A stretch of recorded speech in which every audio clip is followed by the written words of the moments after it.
Good. I'm not looking to get day drunk.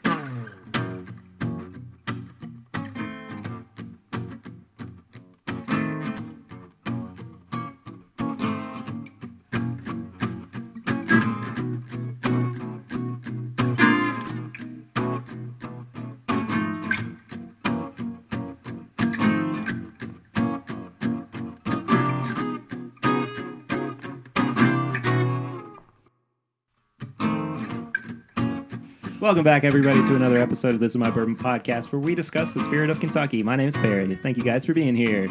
I had a weird energy at the start of that. I'm sorry. Thank you for being here. Thank you for being here. 60s game show host. All right. So we have Chad and Sarah back for the first time in a while. Welcome back, guys. Thanks for having us It's back. Bourbon night. No. Guys, how you been? Good. I think the last time I saw you all, I was on the floor. Oh, that's right. Yeah, Yes. at my graduation Harry party. graduated. And I I don't think you'd made it to the floor yet. And No, he probably definitely not, but- celebrated. I celebrated a little too much. No, but it's okay. That's okay. It was a good time. You only graduate once from college, so. That's right. Unless you go to grad school. Unless- Correct. yeah. Well, oh my gosh. You only graduate from college first for the one time. Correct. Shut up. I know exactly what you meant. It was just a very roundabout way of saying it. It but was. Anyway. Words, they're not my friend today. So, as we always do on the show, we drink, and I have poured something special and a surprise for Chad and Sarah for this. Oh, we don't know. this Okay. opener. You don't know. It's not Old Granddad 114. So that's the bottle it was in, and I must have missed that comment before. Yes. I'm remembering now when you said that. I must have been doing something Yeah, else. it is not Old Granddad 114, even though it is in the Old Granddad 114 bottle. I will tell you nothing about it until we have experienced it together. Smells like it's from the 80s. It smells like a 1980s, maybe 70s. Interesting. I want to know if this is what we had at your graduation It party. is not what we had. It was not the early times. That was good. Bourbon. That was one of the best bourbons I think I've It ever was so had. good. I was And, hoping it would be this. Yeah. This reminds me of something. We actually just had that. I had Chris and Brian from the Carolina Whiskey Society on. When this episode comes out, it will have been last week's episode that I'm talking about. But anyway, we actually drank some of the early times on there too, and they were floored. Nice. But Well, thanks for sharing that with us on of your course, special yeah, day. it was. And as my dad said, there's no better time to open it than right now. And I was like, "You're right. That's right. You're darn suiting." I get like toasted almonds, chocolate, obviously caramel, and I get like a little bit of faint licorice, which is. I like the other things better and they're more upfront, but the licorice is like slightly off-putting because I hate licorice. So that's just me. Absolutely hate it. Do you guys get a lot of heat on the nose? Because there is just a hair of like ethanol burn. For sure. There's some warmth. I think that might be the Glencairn glass. I think you get True. a lot of that just channeled right up at you. But I get, definitely some caramelization. Yeah, I get some brown sugar some heavy, too. Oh yeah, for sure. It's interesting. Would you guys like to try it? I would like to try let's it. Let's do try that. it, yeah. All right, here we go.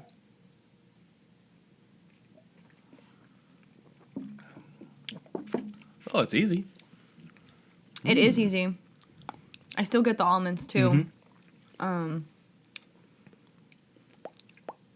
There, it is Slight spiciness. a very slight spiciness. It is also pretty prevalently sweet. I would Sweeter say. than I was expecting. And I think by the nose, I thought it was going to be higher proof than it is Yeah. on the taste. I don't think it's as high proof as I thought. I was a little surprised by that. What would you think the proof is? 100. Okay. I'd say mid-90s. Yeah. Okay. Has a little bit of a building heat to it. It does. Yeah. Yeah. And I think once it hits the back of the palate too is where a lot of the flavors tend to shine through. Yeah. It's a It could be 100. little bit of I think kind of a clove spice. Yeah. A little bit. It's not as aggressive Just a as hair. pepper. It's a little more subdued, but still in there. Yeah. Yeah. It's tasty. I like it. Yeah. I'm not super crazy about the finish. I think the finish it almost gets a little not bitter, but kind of has a weird aftertaste on the finish. But I mean, overall, I think it's a pretty Yeah, I enjoy pretty it. decent, fun little drinker. Yeah, I appreciate it. It's Yeah. not like my favorite thing I've ever had, but Sure. I would definitely drink this. Yeah. So, do you guys want to know what this is? I do want to know what Yes. this is. Okay. You will never be able to buy this. Okay, And cool. the reason is I'll because show you. the reason is because this is a blend of 3 different bourbons. What? I blended 3 different wheated bourbons. You did? Together. Yes. This is Perry's blend. Equal parts. Equal parts Weller 90, Old Fitz Bottled and Bond, and Maker's Mark Cask Strength. Really? Oh, Yes. wow. So you don't know what the proof is? It's about 100. Yeah. Nice. Yeah. Wow. I mean, Okay. right about 100 proof. Good job, Perry. I'm so Thank you. proud of you. I was like, I really want to do This something is- different. And I enjoy it. It's unique. I was pleasantly surprised with the outcome, and I was kind of doing some experimentation around Mm-hmm. too with like I had tried Weller 107 with the Maker's Cask Strength, and then Larceny Mm-hmm. too. And that was awful. Like it was such a terrible, like, how when you have like a real bad tasting aftertaste. Yeah. And it just That sticks was like with you. it was that all the way through. All the way. Like it was nothing but just this gross taste. And like I found this nice little home at the 100 proof with this blend. And, It's really nice. No, Yeah. that's good. I'm so proud. Thank you. No, it's really It's good. funny because I feel like when Chad and I, we did an episode on our poor man's pappy recipe, Mm-hmm. and when we were developing that, we were sitting at this table right here that we're sitting at now, and I don't even know how many different ratios and combos we tried. We knew it was going to be these 2 plus something, and by the end of it, we finally landed on something. We were like, oh, this is awesome. But then I was like, do we think it's awesome because we're drunk or because it's awesome? And it was actually very good. Yeah. But I just thought that night was funny because we just like kept going and going, and we were like, this is it. This is the best. Well, you guys won a competition with it too. So we I made did. it We better did. Yeah. than Yeah. really Oh, good. man. I wish we would do that again. We beat out like, I think it was like 15 people or something like that. Yeah. It was Yeah. a lot. Over 10 for sure. I was going to say like 12 12 maybe. recipes, Yeah. maybe. 13. Yeah. Yeah. We won. That was a big day for me. Yeah. You finally piloted to stardom. Yeah. But- Yeah, it was good. No, I said it tasted old to me, like from another era, because Which I thought was kind of fun. well, yeah, because when I've tasted stuff from like the 70s and 80s, it's always had this much more of a caramel or caramelized smell Yeah. to it, And it's got like this depth that I feel like you just can't capture. and a little bit of this must, you know? Yeah, I agree. Completely wrong, but that's what I was picking up. Do you think it's funny that I asked you that this what we tried at your graduation though? Because I- that was after I nosed it. Yeah, I did think it was kind of funny, and like I actually did think about blinding you guys again with that, but I was like, no, I want to try something a little bit different. Well, good work. Yeah, thank you. This has been sitting around for probably about a month and a half now. Oh, nice. So it's mingled. Oh yes, very well mingled. They're acquainted with each other. Yeah. So if you want to recreate this at home, like I said, it's the Weller 90, or just Weller Special Reserve. I don't know why I'm calling it Weller 90. I've never done that before in It's my okay. entire life. Just regular Old Fitz Bottled and Weirdo. Bond, not the 11 year that just came out. Although I would be interested in trying that in the mix here too. Yeah. And then Maker's Mark Cask Strength, which was the one that I used was like 110.9 proof or something like that. How much did that run you? Do you remember? The Maker's Mark cask was $40, $45, something like that. And then the other, I mean, if on the shelf, you should be able to get. 375? No. It was a fifth? Yeah, there's a place in Richmond where you can get a fifth of Maker's Cask for like $40. Cool. Yeah. Dang. So I mean, theoretically, you should have gotten the Weller Special Reserve for 20. 25. Yeah. And then the Old Fitz for another 20. Probably something like 25. So basically, for under $80, you made your own fabulous creation that we Yeah. just both mistaken for something way older than what it actually is. So And total what? It's probably only There you like- have it. Yeah. Yeah. I mean, Yeah. ignorance is bliss. This is delicious. Old Perry's recipe. Old Perry Reserve. old Old Rick Perry- Van Pappy or Perry. Old Rip Van Perry. Perry Van Winkle. Yeah. Special. That's good because it's weeded. I like that. You should Actually make a kinda fake need to. label and put that on. I might there. have to do it. That's I might have adorable. to I do love it. Yeah. It's good. Perry Van Winkle. Perry Van Winkle. We'll just take a picture of you sitting in a chair smoking a cigar. Oh, that's great. And we'll put that Yeah, on there. yeah. And the best part is you can design this, Perry. Yeah, because I know how to do it. That's awesome. Okay, so I'm really happy with this. Sorry, I'm also getting a lot of that caramel now too. At the as it's kind of opened up and it's mingling pretty well with the those dark nuts. I didn't get any flavors to it. licorice on the taste, No. so that was a bonus. Well, the sweetness makes sense being a weeder.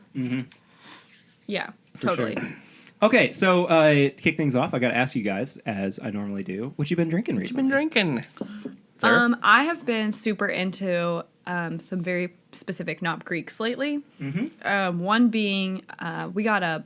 This is for people who aren't in Lexington. I'm sorry because you can't have this, but it's called the Budding Barrel Pick from Hops to Go. And when we tried it at the store, and I bought a bottle because I really liked it. And I didn't realize how much I liked it till I got it home. And I've drank like most of the bottle. And maybe I've had it for like a month. And that for me, that's a lot. Like it's my go-to right now. That's and really then crazy. Chad so generously just bought me a bottle of the Knob Creek rye, the cast strength rye. Aw. And it's going down pretty good too. Yeah. So I think I might just be on like a Jim Beam higher proof kick because I've been really into Booker's lately too. Yeah. And which is weird because it's summer and you would think I would want something lighter, but Right. no. Right. Nope.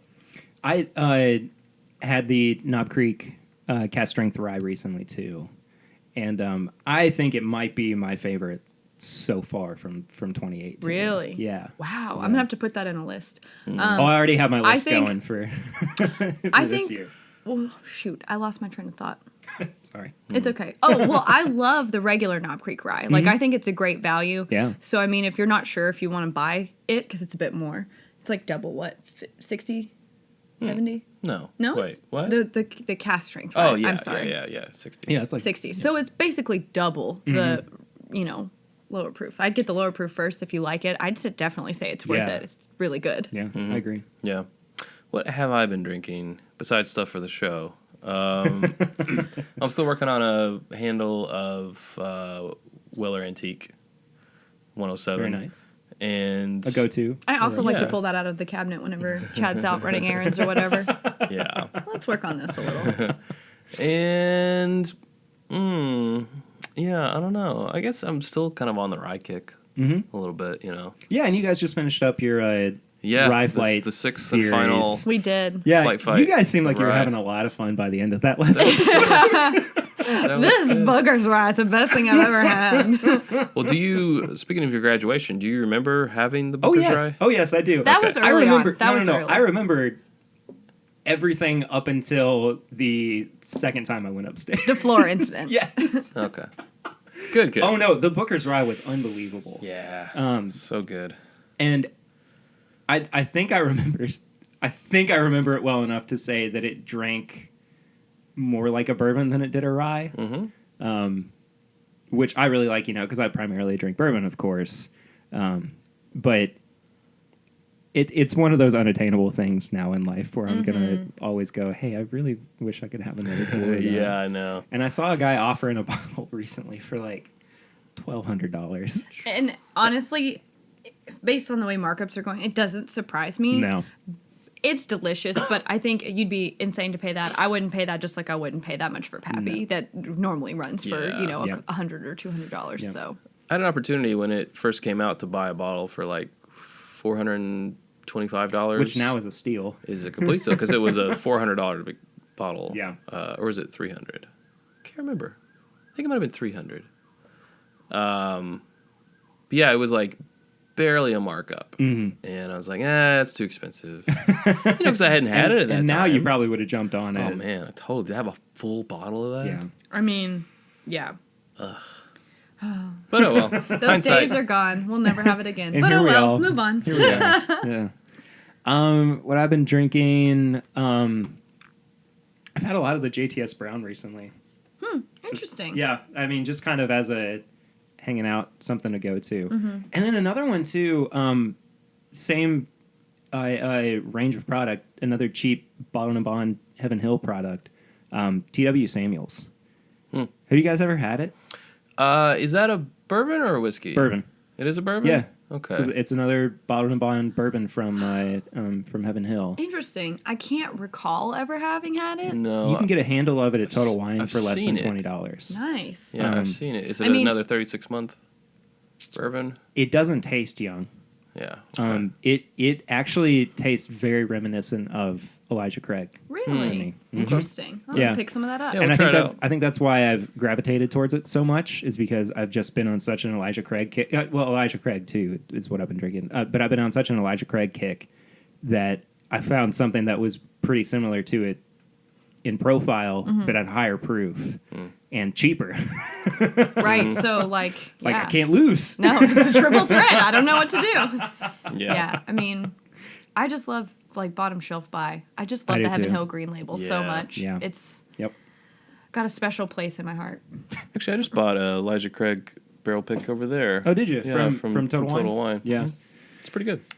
Oh, it is pretty good. I was kind of worried about it. Like I saw it and I was like, Yeah. I could take a big roll of the dice for $10 more at Total Wine than what I could get a regular bottle of Elijah Craig for. I thought it Right. was weird that they marked it up that much to like $33 instead Yeah. of like their regular Elijah Craig for $23. Yeah. But Does seem odd.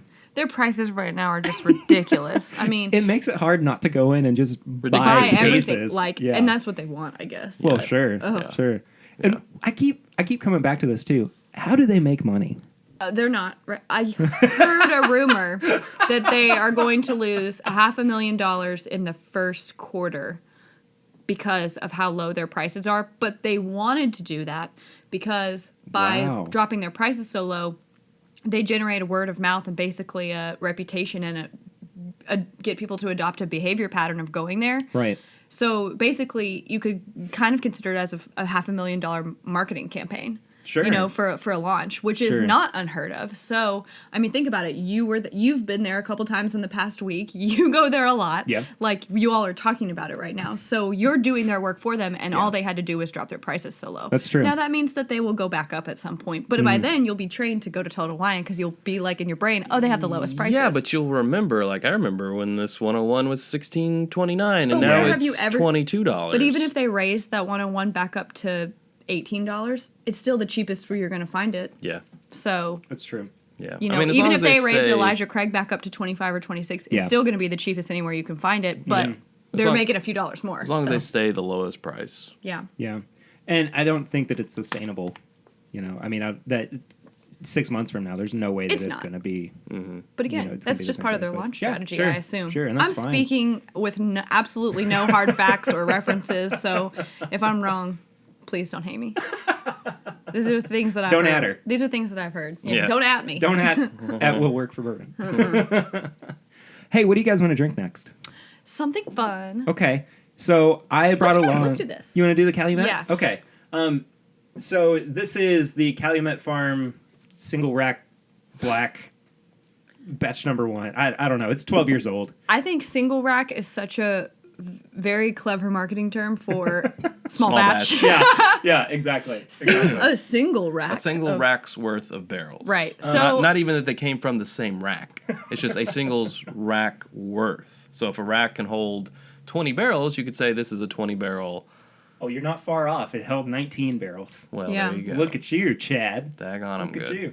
All right, so I've not had this before. Let's see what kind of cork pop we get. Okay. That's all right. Yeah, I think we had this at a tasting bar. I've had no Calumet. you know before. what? You're right. We did We have did. this at a tasting bar, No. and we were going. I won't tell Okay. you what happened. Okay. Until after we taste it. Oh, we're full of secrets today on the show. Well, you did it to us. Do it to you. No, you're right. Yeah, it's only fair. It's only fair. It's only fair. So as we're getting our pour on, which is a very strange phrase, and actually might wind up on a shirt eventually. Get your pour your on. pour on. Get my drink on. Our topic for the day. Thank you, Sarah. Is that enough? Yeah, that's fine. Okay. We're gonna do something different, which I've never done before on the show, and we're gonna look at this list from Food and Wine, which claims to rank the 25 most important bourbons ever made, and we all have some pretty strong feelings about some of this. A little bit of background on it. It was compiled by, what did we say, 23 different people in the industry? 29. Something like that. 29? Something between 20 to 30 people. 23 says that, and the top one was Oh, by the way, if you want to find this list and kind of follow along with it, I'm going to put it in the show notes. 23. Yeah. 17 of 23 people chose the number one.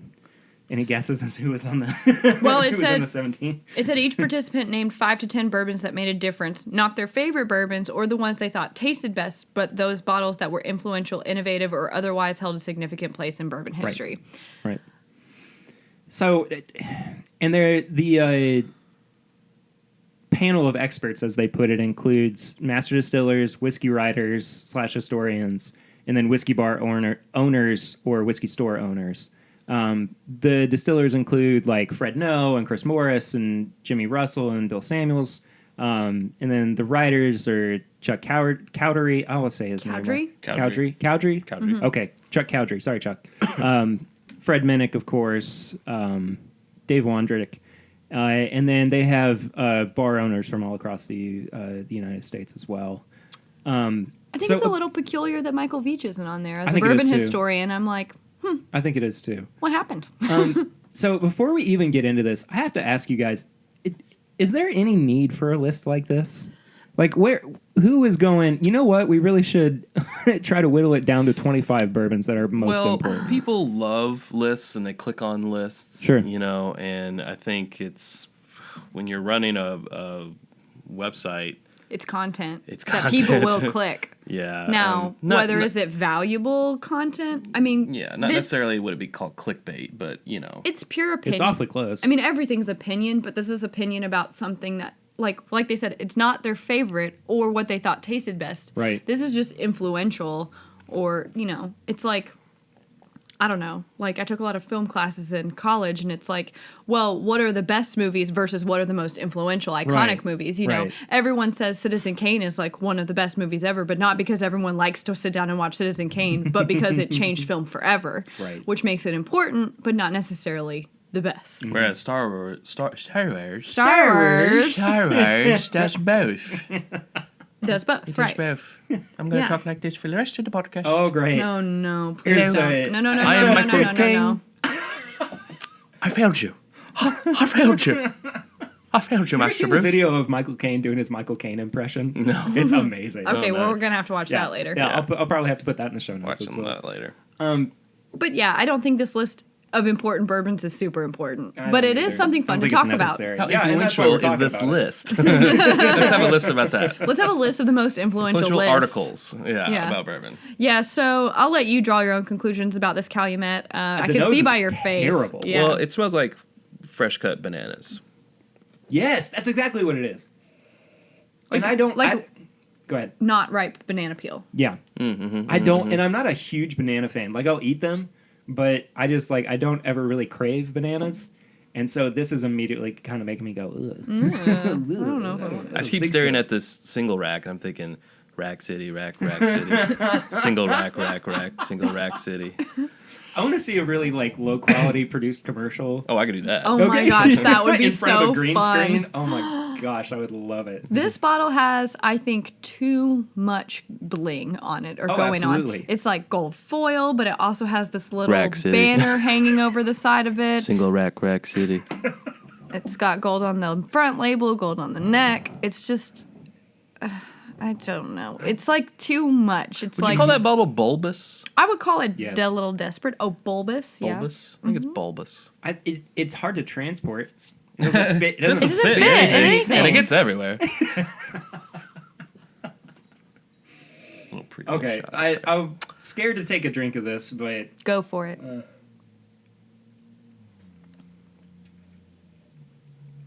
that's what it tastes like. It just tastes like bananas. It's dry. It's extremely dry. It's dry. It shoots. I think it goes right to the back of your tongue. Mm-hmm. It's a little bitter. It's actually, excuse me, that was unrelated. I have allergies right now. It's unflavorful, I feel like. I think yeah. it tastes thin. does. It has like this.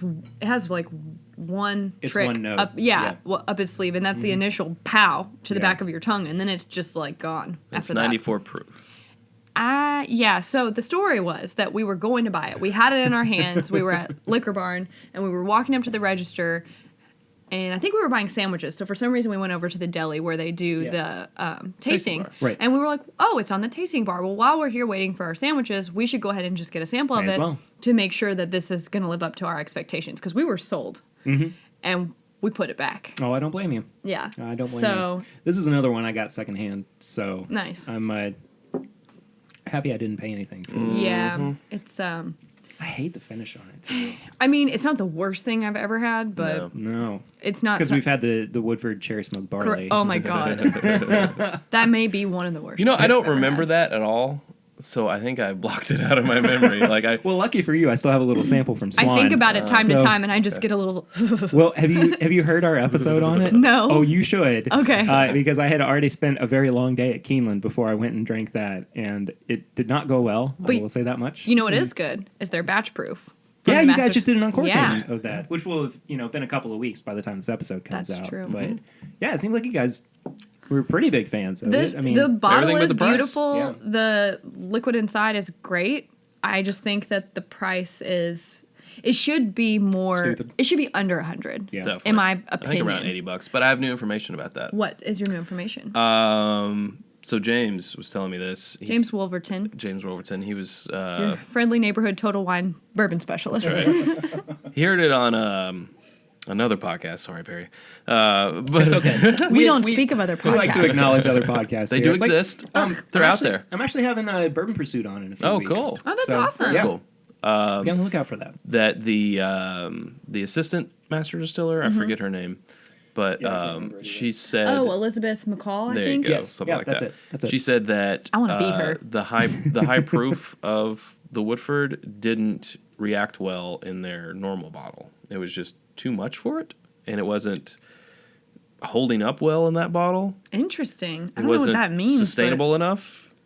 Don't ask me to That's explain the so physics behind weird. it. So that's why they went with it. I mean, that could just be a big line, but that's why they went with the more, the master. Well, Master we Distiller, were yeah. saying for example, the Knob Creek cast strength rye that just came out is Right. in their normal bottle. I would love it if Woodford would do this, bourbon, this batch proof bourbon in a regular Woodford bottle and not charge $80 for it, because I would buy it. Well, apparently they can't, and I just They use air quote quotes. can't. Okay, Science, we don't know. Science. I wonder it if ain't has through the something- bottle. I wonder if it has something to do with the quality of the glass. Maybe. You know? I mean, it's entirely possible, but it's not like it's batch proof, but it's not like it's 139.4 No. or Right. something. No. It's, Yeah, it's 125.8. not unheard of. And they've got the little squatty potty bottle. Or the squatty bottle. I guess there's no potty involved with that, just squatty bottle. But it's more fun to say squatty potty. The little squatty bottle that the double oak is in now. So, I don't know. Why that tickled We me so got bad. we got off on a tangent. What were we? Oh, The yeah, list. We were going to get back to the list. Yeah, okay. The actual topic. well, it's good So- that we got that out of our system before we get into this list. Yeah, because there's a lot to go Brace over. and yourself we're- for multiple tangents. Yeah, and we're not going to go number by number. We're really going to focus on the top 10, but we wanted to at least hit a couple of the other 15 that are on here. And I think the first one I really do want to bring up is number 25, which is the flavored bourbons. Okay. Yeah, which is an oxymoron. Well, not an Right. oxymoron, but it's a contradictory it's a statement. contradiction. Right, statement. because it's the top most important or influential, and it's not bourbon. Yeah. But it was released by distilleries, and then became. I think it is influential because it supported the industry in a time when it was dying. No one is buying Yeah. bourbon. Right? No one was buying bourbon, so they made Wild Turkey American Honey, and people loved it, and that's what kept those places somewhat on the map, I think, in my opinion. Yeah. One of my and this, I think this number has my favorite line, I think, on the entire list, which is, but this is a list of important bourbons, not necessarily good ones, Yeah. which just sets the bar so low Yeah. for the rest of the list. I don't even think it was called American Honey back then. I forget what it was called because this came out in 1976. Yeah. Yeah. But it was obviously flavored whiskey, not bourbon, because you Yeah. can't flavor bourbon. I think interesting. I mean, I don't think I've ever had it. Have you? yes. Yeah. Have you? I have too. Yeah. It's not bad. I mean, It's it's not- it's just like, I understand why people like it. I just personally don't because it's too sweet. Mhm. And it's too low proof for me. yeah, I agree. I just want my And- bourbon how I want it. And I as I was growing up in my bourbon drinking journey, started off drinking Jim Beam honey. Yeah, hey, Like, that's just, fine. just straight up. And I mean, like, it was a pretty easy way of introducing me into drinking Yeah. just straight bourbon. And I mean, I think that's its purpose. Yeah, and I think that's fine. Which makes it influential. Yeah. Does that make it like one of the most important bourbons, though? Apparently good enough to make 25th of 25. Sure. I mean, I would call Woodford Reserve influential because of that fact. I kind of call it a stepping stone. Yeah. Yeah, and Woodford's not even on this list. It's not. Which I think is really, really strange. I also think that's a little strange. Yeah. I might not have put Woodford top 10, but in a top 25 list, I probably As would have a I think it should have been up good, there. you know, a go-to for beginners. It's the one you A gateway you bourbon. spend. Yeah, no, you drop seriously, that though. full $30 for the first time on a bourbon. It's gonna be Good- Woodford. Probably, yeah. You know, and you're like, again, I think I told this before, but I went to a New Year's Eve party at someone's house, and I brought a brand new bottle of Woodford, and everyone was so impressed. Like, There you wow, go. You have Woodford? that's kind of an expensive bourbon. This is for everyone. I'm like, yeah. And Woodford, the Woodford Double Oak, though, I mean, is a good step up from, For sure. you know, and I Yeah. think that's when you're ready to graduate. Yeah, exactly. Yeah. Skimming through more of the 25, the Weller line at number 21. Uh-huh. I don't even know if Weller needs to be on this list, honestly. I mean, I guess you could say it's important because how it's risen to fame and how it's a household name now, Sure. like in bourbon. Sure. So I guess you could say that. I mean, I think it's interesting that its shelf price is like less than $40 in almost every case, sometimes less than $30 for any of the three Wellers. I bought one today for $28. Yeah. So you've You got that. jerk. You've got something that goes for $28 being sold on secondary for $200. Weller 12. Right. Yeah. So I think, I mean, it's infamous. Mm-hmm. When you say Weller, people know. Well, it's a byproduct of the Pappy craze, and it Correct. kind It of is. trickled down. It's trickled down hype. Economics. But, you know, it's on this list for the same reason why Pappy is on the list a lot closer to number one. It's because the reach and the profile of people who aren't necessarily bourbon drinkers knowing about it. Sure. Mhm. Because of poor man's Pappy. Sure. Oh, you can't find Pappy, you find Weller, and you make your own Pappy. Or you're drinking the same recipe as Pappy, just not aged as Yeah. long as so, I saw somebody recently say or ask, like, if I mixed the Weller 12 and the 107 together, would it taste like Pappy? And then somebody commented under it and said, it would taste like Weller. It tastes like mixed It Weller. would taste Completely like shut them two down. Wellers mixed together. Yeah. So, I mean, it But in some cases, that might end up tasting better to you than Pappy. Sure. And it's Yeah. all about experience, too. Yeah. It's all about, you know, finding what you like and, you know, working your way But through it. I do think it belongs on the list because of how well known it is. Yeah. So That's fair. I mean, That's fair. for something that is so inexpensive in retail. I mean, Yeah. it doesn't even have a cork. Even the 12-year doesn't even have a cork. For a screw top bourbon, And people will stand in line for it. Yeah. getting $200 on the secondary when it costs $28 MSRP is that It says something. yeah, it says something. It does. It Yeah. does. Okay, so let's talk a little bit about, like, some of the things that I think should be on the list or that, you know, are important. Oh, Sarah have on wants the to list. drink. Oh, Sarah, what would you like? I don't know. So Let's save this Okay, yeah, for let's the end actually after do we're the, done with the that's list. the Yeah, let's review. do the big level for the review. Okay.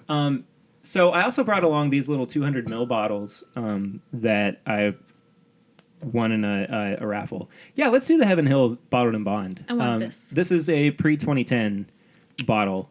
I've had this before. I don't want to spoil anything for you before you try it, but let Chad pour. I got to clean out my glass real quick. Cool. I will say, I think it tastes different than today's version of Heaven Hill Bottled and Bond. But There was a rumor a little while ago that the Heaven Hill BIB was going away. wrong. Yeah, and I went and I bought 6 bottles. And this was a year and a half ago. That's true. I remember this. Yeah, so I'm probably just going to keep that. I have them in a box of Sure. Heaven Hill box. Sure. So I'm probably just going to keep them in there, and then 5 years down the road, I'll find that box and be like, whoa, this is 20, It's true. He'll forget that it this exists. is 2016. Heaven Hill BIB. It's nothing like this 2021 stuff we have now. Yeah. Put it up online. We'll say 10 for years. $700. 10 years. We'll just leave them there for Okay, 10 then I'll be like, years. whoa, this is 2016. Oh 'Cause my I that's didn't how realize that you turned that's how into a real oh. thick smoker. Oh, yeah. This is 2016. That's my old person voice too, though. So Oh, whenever I do our old people voices, we suddenly turn like very Jewish? thick accent Jewish. Yeah. we do the same thing. Yeah, I don't know why whenever I do it. Sarah, look at this. It's a 2016 Heaven Hill bottled and bond. Where'd you find that? Can you believe it? I found it under the stairs. I haven't practiced in a while, so I'm not going to subject you all to mine. Can you believe? I almost sound like the woman in this. You know, Yeah, like- you do. So you'll be like, oh, oy vey. What do you? I don't know. Yeah. Wow. I don't Wow. know. We'll just Other switch. Jewish phrases. We'll just switch. Yeah. Isn't that a shanda? It's a shanda. L'chaim. I found this under the stairs. Can you believe it?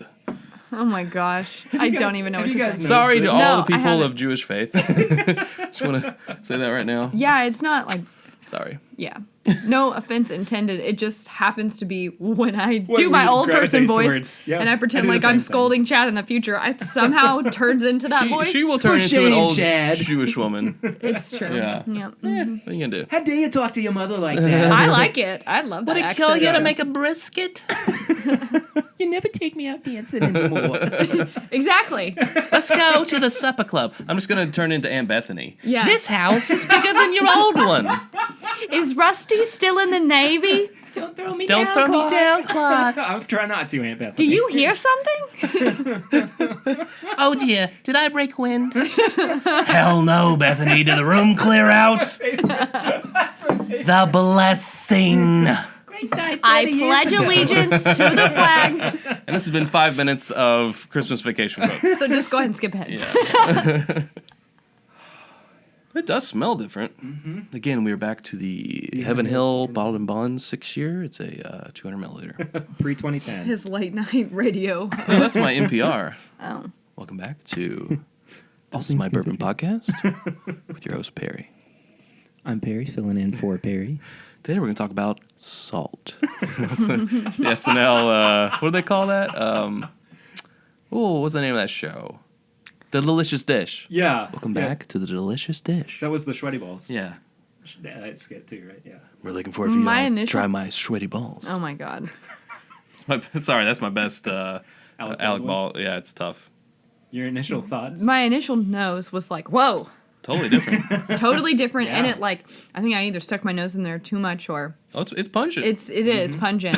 Going back to it though, it's really pleasant. Yeah, it does have a little bit of mustiness to it. It does have a little does. bit of mustiness.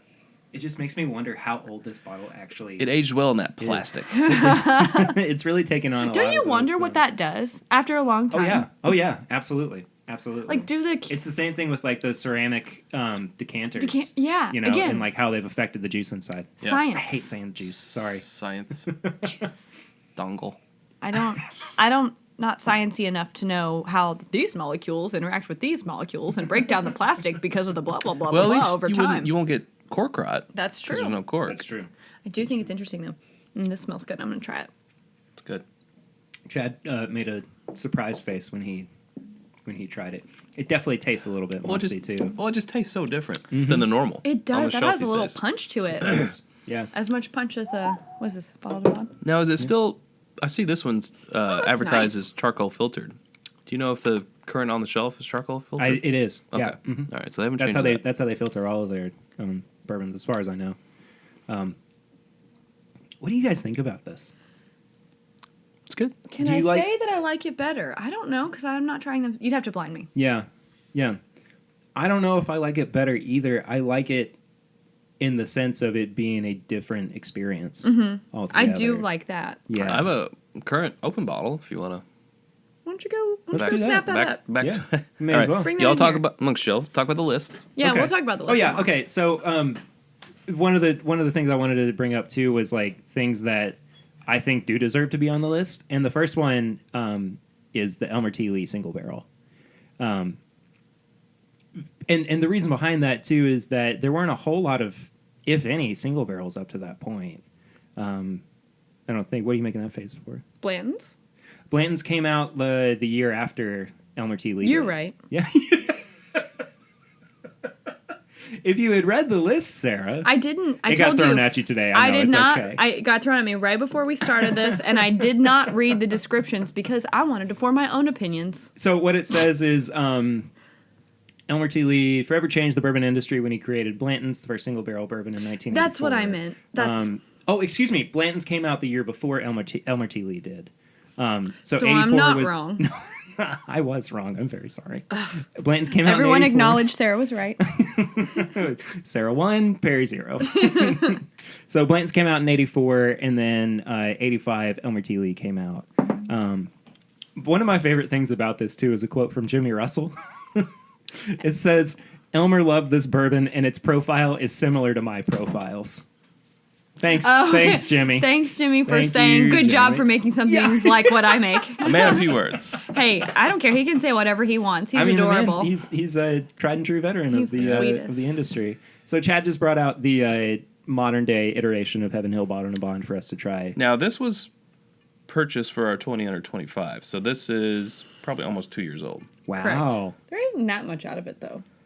Yeah, charcoal filtered right there. Maybe Yep. like 4 shots out of it, something like that. Yeah, so I mean, it's not oxidized at all. How did this one fare in your 20 under 25? That's a great question, and I You should think go watch 2 the years episode. ago, I can't remember. I link it. feel like the green label, the 90 proof, did better, and that's It's why we've true. always I think it said did that too, we 90 like green the, label. which is weird because we like high proof stuff. We do, Yeah. but something about the green, I think the flavor combos somehow make up for the lower proof. I don't know. Let's get It's this good. Calumet out of the I like way. it. Yeah, it's just Yeah. staring at me. It's ugly. All right. I really don't like that bottle either. I mean, honestly. I hate to be negative Nancy, but no, I do too, but I it's don't. It's just not good. Spend your money on something else. I mean, that's what, like a $50 bottle of bourbon or something like that? Oh, wait, Yeah. is that it? Oh, wait. Oh, never mind. Was that the empty one?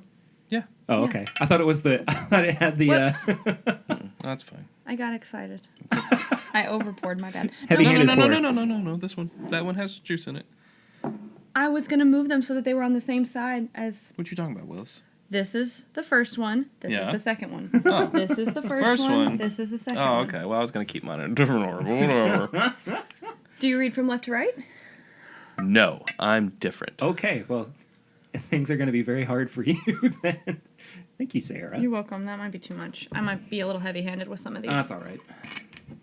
The nose is so much cleaner, I guess. Like, there's just not as much to the nose. Oh, I think there's something funky going on with this glass. Can I smell yours? Sure. Thanks. Glass. No, it is. There's something wrong with this.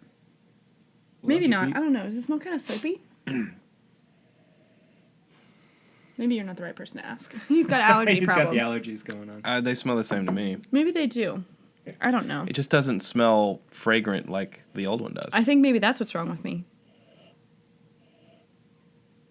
No, I think it smells No, you think it's fine? Okay. My bad. I'm just crazy. It's all good.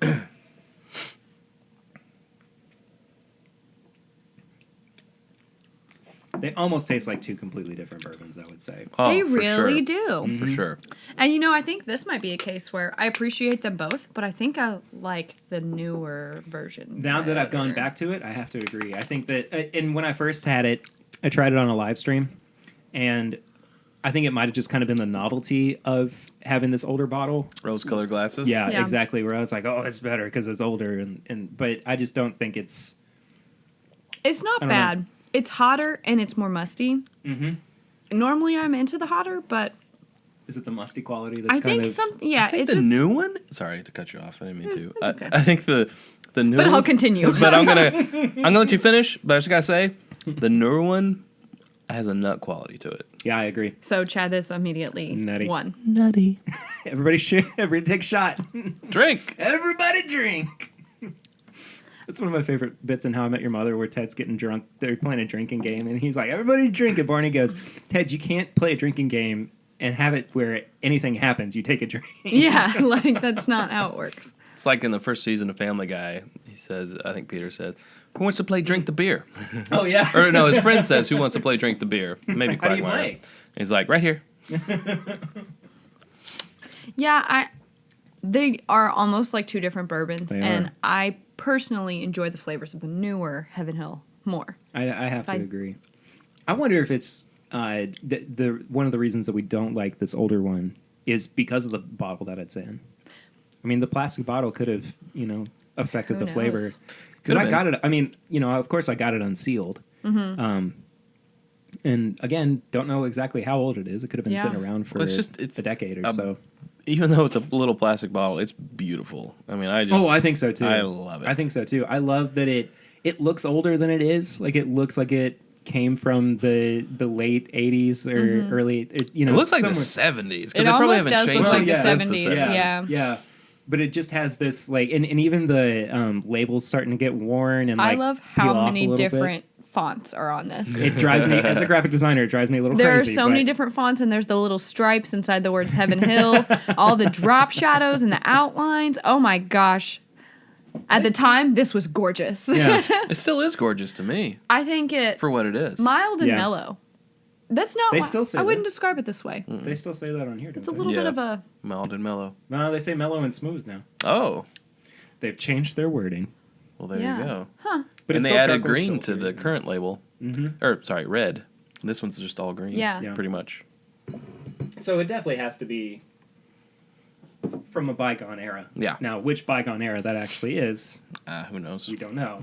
That was fun. I liked that. Normally, I feel like everybody's got this, I don't know, predisposition to like older things. Like you try that and just like you said, the rose colored glasses, like, oh, this is so good. They don't make it like this anymore.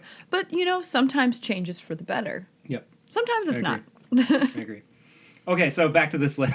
All right, yes, back to the list. So we were talking about Elmer T. Lee. Yeah, it's saying that it deserved to be on the list. Chad, do you feel the same or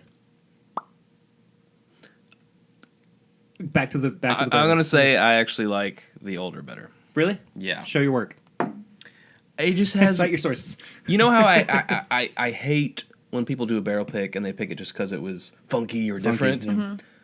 That being said, I like the older one because it's just different. I think it's got a little bit more going on. It's a little bit more unique. I like kind of how it cuts through a little bit more. Surprisingly, I'm picking the one that's not as nutty. Interesting. But yeah, Everybody drink? I kind of like. Yeah, I did. I kind of. Sarah did. I kind of like the older one. yeah. Anyway, this list. So do you think that Elmer T. Lee deserves to be on this list as one of the 25 most important bourbons of all time? Yes, I do. I think agree. he's one of the most influential master distillers out there. He did a lot. The fact that it's a single barrel, back in that day, is Completely unheard of. and a bourbon named after a master distiller back then Yeah. wasn't commonplace. Was it the first? I think it might have been. I'm not completely sure. I can't remember my Elmer T. Lee history. We were just saying Blanton's came out the year before Elmer T. Lee did. Okay, well, Blanton's was named after someone who was already dead. It was his teacher, Albert Blanton. Yep. So he named it in tribute of his teacher. Do you know Blanton's middle name? Oh wait. It's something funky. It's What's really funny. Albert T. Blanton? No, it's Albert Barrel- Bacon Blanton. B. Blanton. Yeah, it's Bacon. I His knew middle that. name I is knew Bacon. that. Bacon. Yeah, Yes. he's delicious. And then you could do Great like a name. bacon and Blanton's brunch, and that would be really hard to say 3 times fast. Albert B. Blanton. Yeah, that's right. The next one down from there is George T. Stagg. I think that's fair. It was kind of the gateway into the antique collection. Was also a product of, again, like a bygone era, like paying tribute to to George Stagg. I think I'm not against it being on there. I think that as we've seen like the category of flavored bourbons or the Weller line, I think the Buffalo Trace Antique Collection line should be there instead of Yeah. just George T. Stagg. Yeah, because that's fair. I feel like how are you going to put the Pappy line, the Weller line on there, but not the Antique Collection? Yeah. Because it's got part of the Weller line in it. It's got the Sazerac, the Eagle Rare, Mm-hmm. and then of course the George T. Stagg also, which is very important on its own. But Definitely. I think that's a little weird. What do you think, Chad? Wait, so it's Elmer T. Lee's not on here? It is. It's No, number Elmer 19. T. Lee is on there. 19. Okay. Yeah. Okay. We're still mingling through the Sorry. the other 15. I just thought the it. top I Keep just 10. up. naturally thought it would have had to have been lower. Yeah, George T. Stagg. No, I'm with you, Sarah. I think it should be the whole antique collection, not just George T. Stagg. And I mean, I was Why are you singling it out? Stagg was very influential with E.H. Taylor. They were actually kind of competitors, a little bit of enemies back in the day in the 1800s, and they had a falling out. So I know that he as a person is very influential, just like E.H. Taylor was. So I think maybe that's why. But we're not talking about the person. We're talking about the bourbon. Yeah. So for sure. I would think the whole BTAC line should be on there, not just George C. Stack. The next one I want to point out is Old Taylor at number 16. I don't understand this one being on the list as opposed to E.H. Taylor. That's what I was thinking too. It came first. That's fair, but okay, I think. that's fair. That's fair. Yeah. And I think that they could have easily just said Old Taylor or Colonel E.H. Taylor, because they are still products or representative of their namesake. And I do think that if they're, I like the idea of it paying tribute to this man who was, such a what's the word I'm looking for? He was a game changer. How are you going to skip over Evan Williams Black Label at number 20? Oh, I'm sorry. That was my first bourbon. That was my college days bourbon. I'm pretty sure that was everybody's college days Just bourbon. about, yeah. I mean, Jim Beam. that is like, as Chad would say, what you cut your teeth on. And that is why it is influential. True. Sorry, just don't skip over my Evan Williams. Sorry, okay? I'm sorry. I mean, sorry. that's the epitome of this is most influential, not best bourbons list. Clearly, because Yeah. 80 proof Evan Williams Black Label is not the best thing in the world. But I'll never be able to look at a bottle of that and not think of college. Sure. Absolutely. I mean, it's Sure. a bottle that I bought because I did not want to buy Jack Daniels. So I bought the bottle that looked like Jack Daniels, Sure. but was from Kentucky. Yeah. 'Cause Yeah. that's where I was from. So I could relate to it. Now you may proceed. Okay. 15 was the Buffalo Trace Experimental Series. Did you know that they do the most experimental barrels of any Yes. program? Yeah. Isn't that cool? What did he say? Something like 15,000?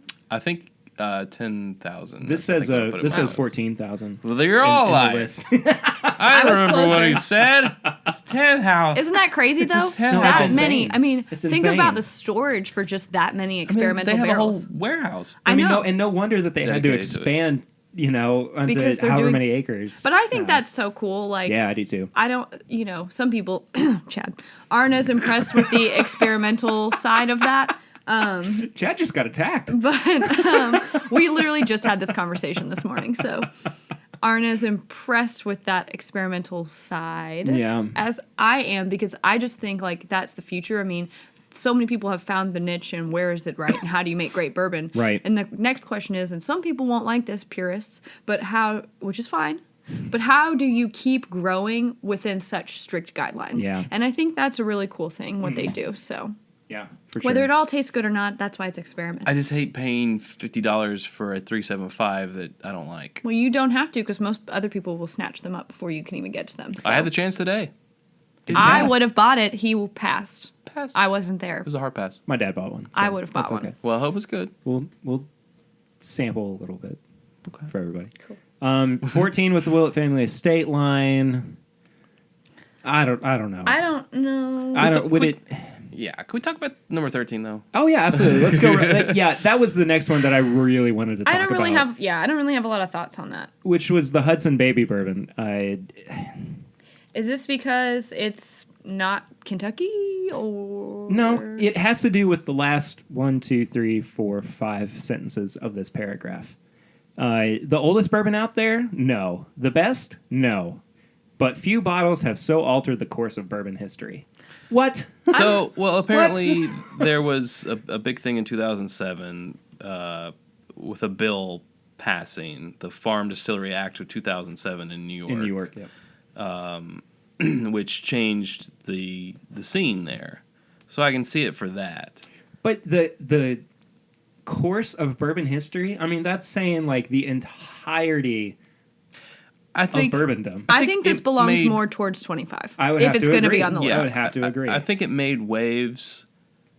So in 2007, In a good not way. a whole lot of people were kicking up too much of a fuss about bourbon, right? Sure. It was before, kind of the boom was just getting ready to hit. Yeah. And here comes New York making headlines about bourbon when most people thought bourbon could only be made in Kentucky. Right. And that's still a common misconception. Exactly. So I think that's probably why. Again, 13? No, probably not. But No, on the list, maybe. And it's, a 3.75, and after having tried it several times, Sure. I think I guess I understand where they're coming from. I probably wouldn't have voted for it, but I think it belongs more towards the 24-25. Right.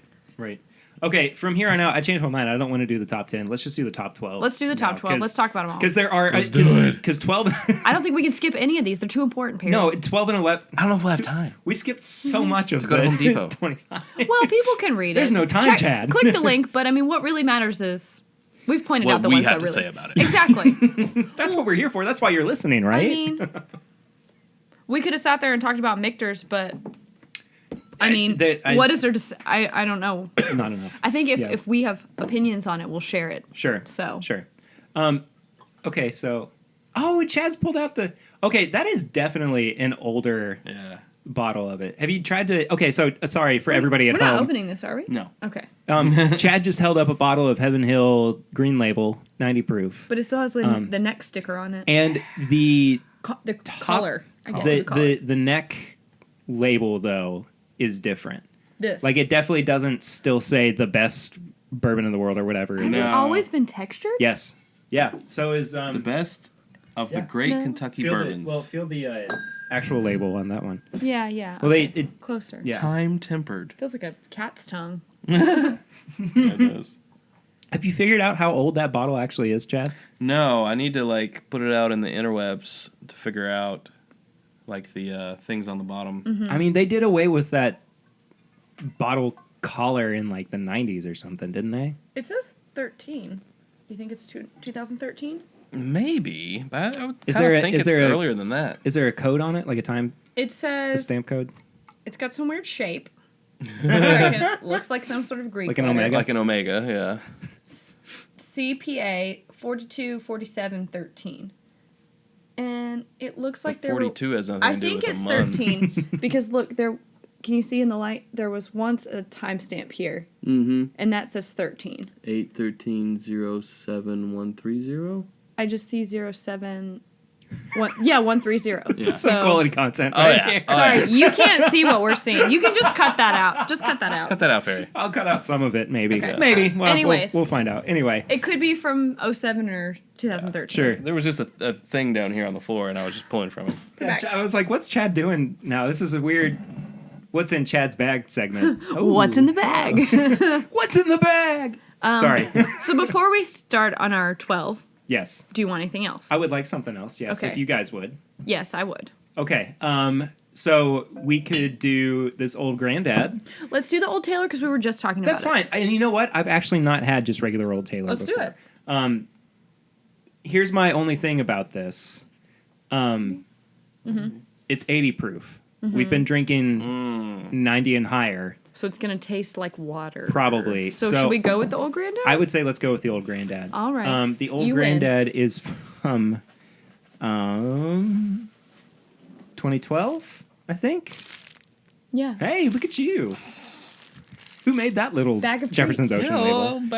Yeah, Isn't that kind? it is. Yeah. You guys have the best I think bands. his name is Kyle. I'll have to go Okay. back and check. He made us a little box of treats. Literally. Kevin. Boxo Kevin. Treats. I had the right initial. You did. Kevin. Would you all mind passing me your glasses? Sure. Are they clean? Mine is. Yes, Chad, is yours clean? it is. Sorry if I pour heavy-handed this way. That's a specific stores, obviously, because it's a single barrel. Oh, yeah. This is a fun little segment. Anyways, back to the list. Sorry. Chad's bag. I got distracted. Clearly. Okay, so back to the list. At number 12 is Jim Beam. I mean, Is that too low? you know what? I think so. I think it is too. Jim Beam is like Americana. Yeah. Like, Yeah. when you think of bourbon in America, I think that, they're the biggest distributor. Chad made a great face about this old granddad. Isn't that It's crazy? the highest seller. Yeah. In the world. It's the Budweiser of bourbons. Right? So how are you going to know? put it at number 12? I don't know. And again, like the Evan Williams, I think if you weren't drinking Evan Williams Black Label in college, you were drinking Jim Beam Yeah. White Label. Yeah, So, exactly. I was. It's just, Sorry, Mom. it's, again, a household name. Everyone knows Jim Beam. if you asked people to name bourbon who don't drink bourbon, Jim Beam's going to come out of their mouth, or Jack Daniels, which is really sad. And if you go to pretty much any bar in America, they're probably going to have Jim Beam. Yeah. I don't... Here's my one point of contention with this descriptor on it, though. And I'm just quoting, as distiller Dave Pickerel pointed out, it is hard to ignore the millions of cases Beam has sold. That's not a mark of importance, I think. That's a mark of, business. And I mean, I understand that it's, it may stand the test of time or be true to, the quality of their product.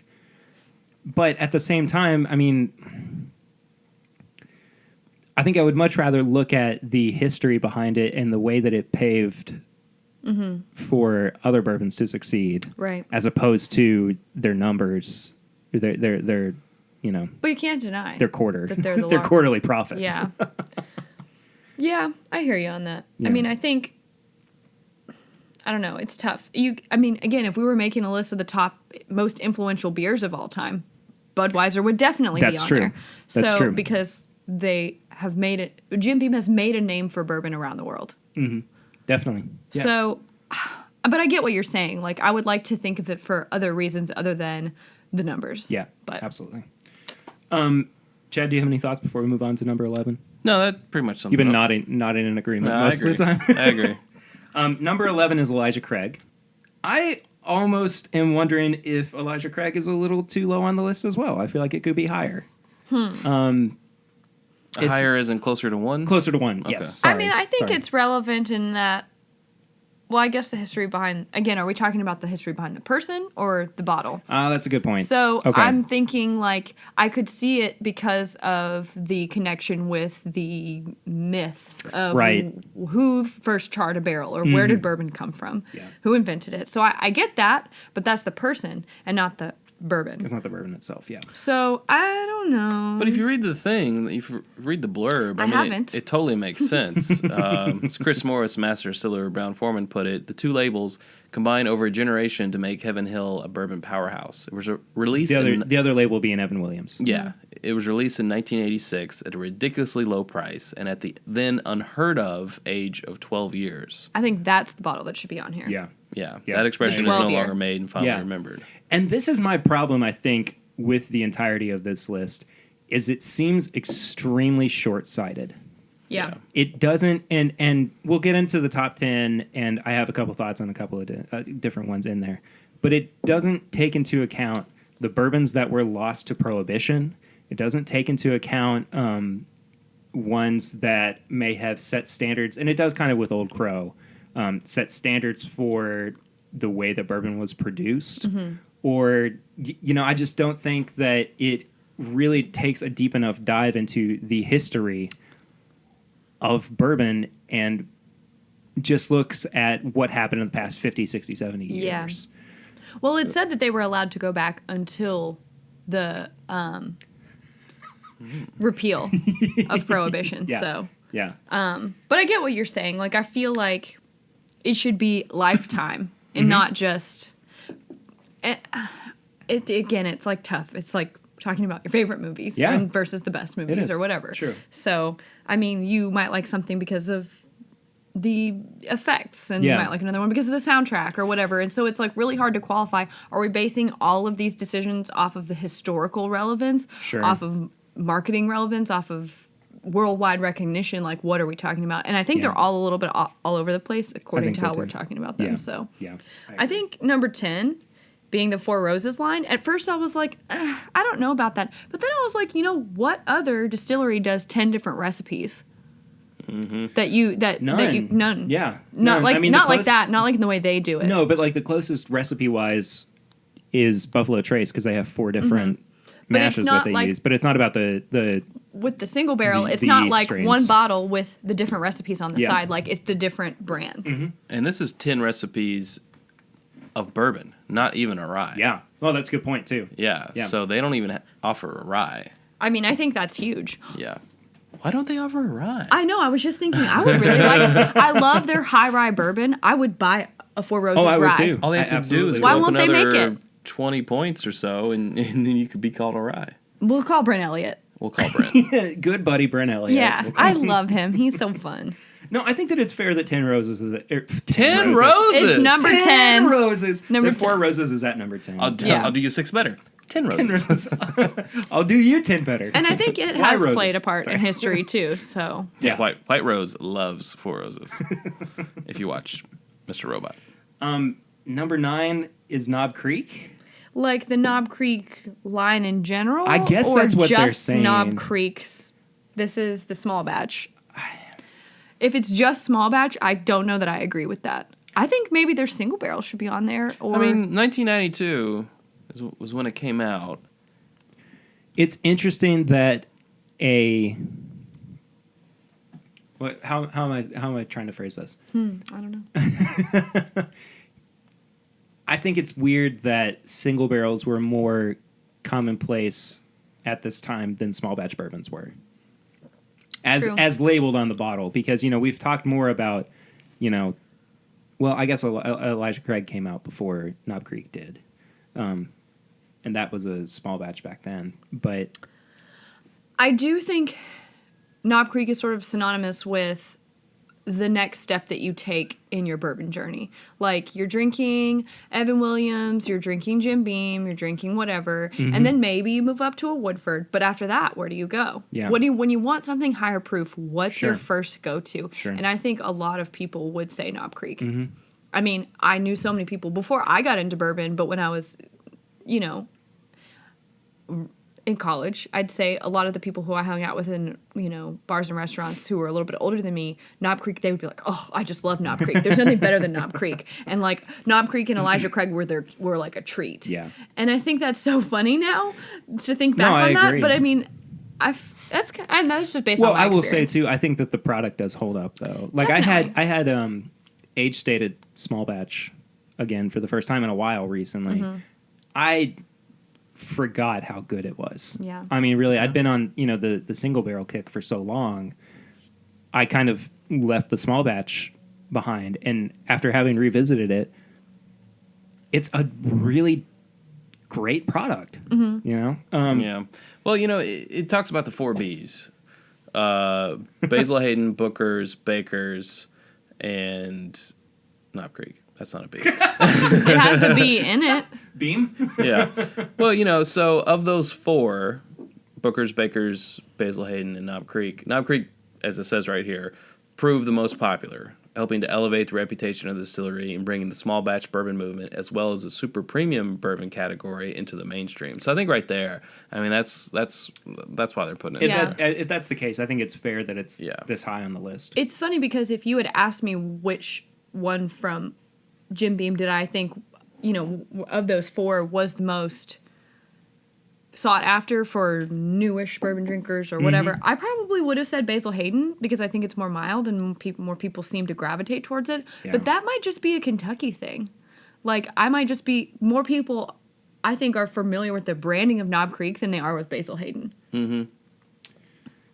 And I think Knob Creek, think so. based on, That's again, fair. I'm coming from a marketing perspective. I don't know if you guys know that I have a marketing background. So when I look, if you put those 2 bottles side to side and you don't tell me how much they cost, and I've never seen them before, I'm going to think, based on appearance, Basil Hayden is more I expensive. would agree with you. And And it is. it is, but it's more unattainable than Knob Creek, Yeah. which is, I would assume, for more casual drinking. Yep. And so that's probably why it's more popular, Yeah. Yep. I think that's Also. fair. Yep. That's fair too. in addition to how good it tastes. Yeah, you see it in a lot more bars. Yeah. Chad can speak to number 8. Is that what we're on? Yeah.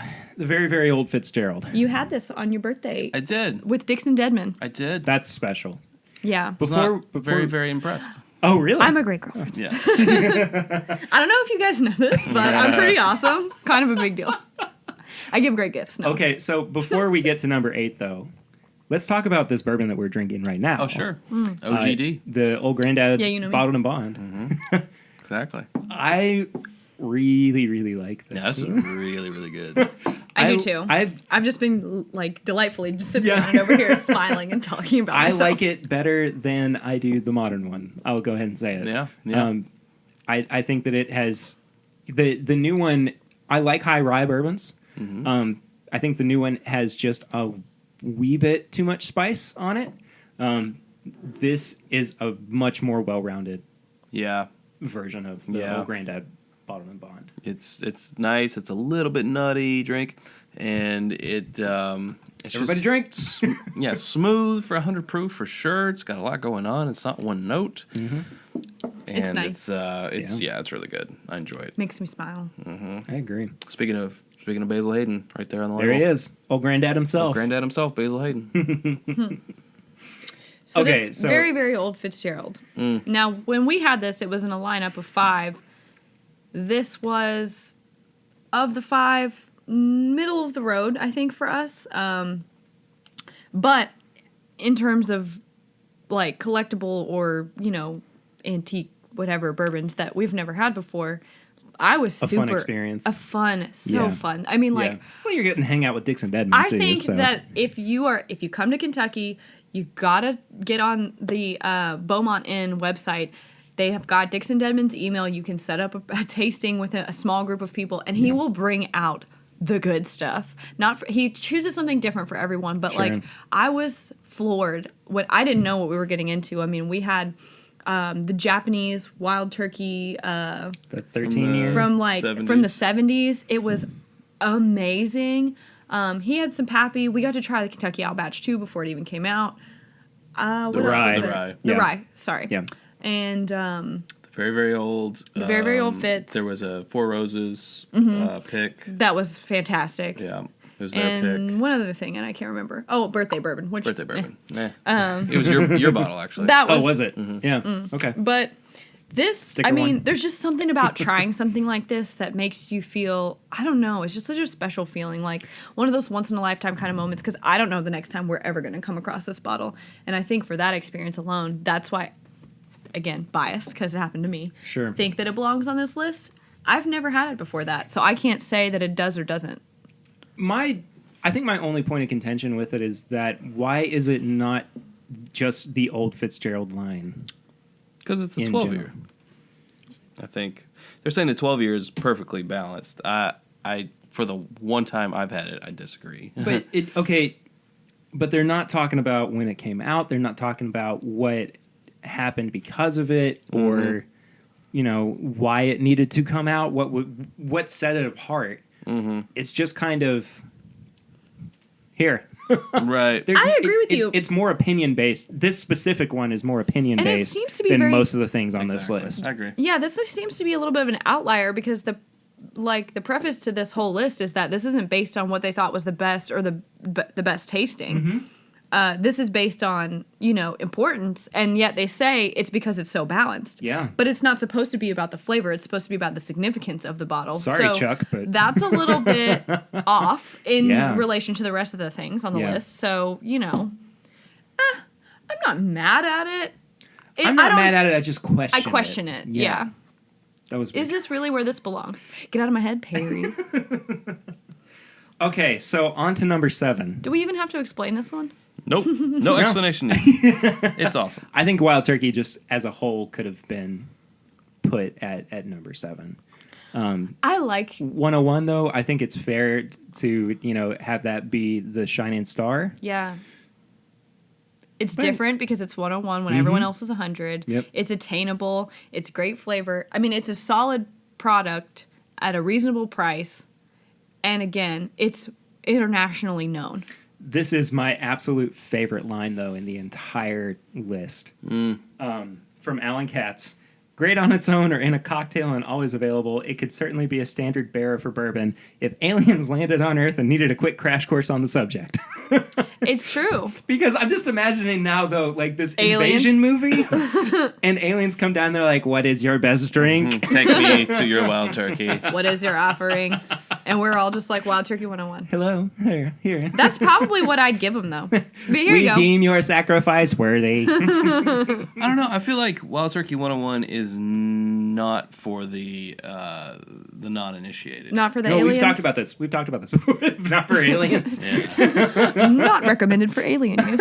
It's after you've stepped up some. I agree. Some steps. Yeah. Although 'cause- it is at an intro price, it is not for the intro level. correct.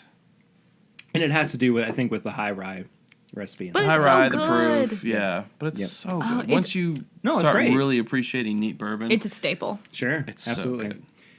Okay, number 6, Old Crow. And they made a preface that it's not Today's Old Crow. It's not today's Old Crow. It's the Old Crow of yesteryear. Sure. Well, I want it to be Old Crow Reserve. Uh, Go watch the Halloween episode from like 2 years ago about Old Crow Reserve. Yeah. What was it you said? It was It tastes like foliage and shit. single-handedly the If you best want line us- ever on It's Bourbon Night. If you like It's Bourbon Night and you want to see me, the drunkest I've ever been on camera, then you need to go watch the Old Crow Reserve episode after you finish this podcast. Yep. We'll link it below. Please do. Oh, we definitely. I think we need to have another one of those. Like maybe that's our tradition on Halloween episodes. You're normal and I'm just drunk. And that's part of the fun of Halloween. You're just in a chair and you just fall backwards. Like we have to get me warmed up. We have to pregame for the show. I like that. Oh jeez. Well, you have to get pregame. Chad's just Yes, sober as a rock. Someone has to lead us. That's your job. True. Anyways, Old Crow. Okay, so My bad. I think this is fair at where it is on the list. I think that it has it's not quite a heritage brand, I would say, but it was, like I was saying earlier, it did set a standard for the production. Yeah, it was methods, like and Pappy before Pappy was Pappy. yeah, exactly, exactly.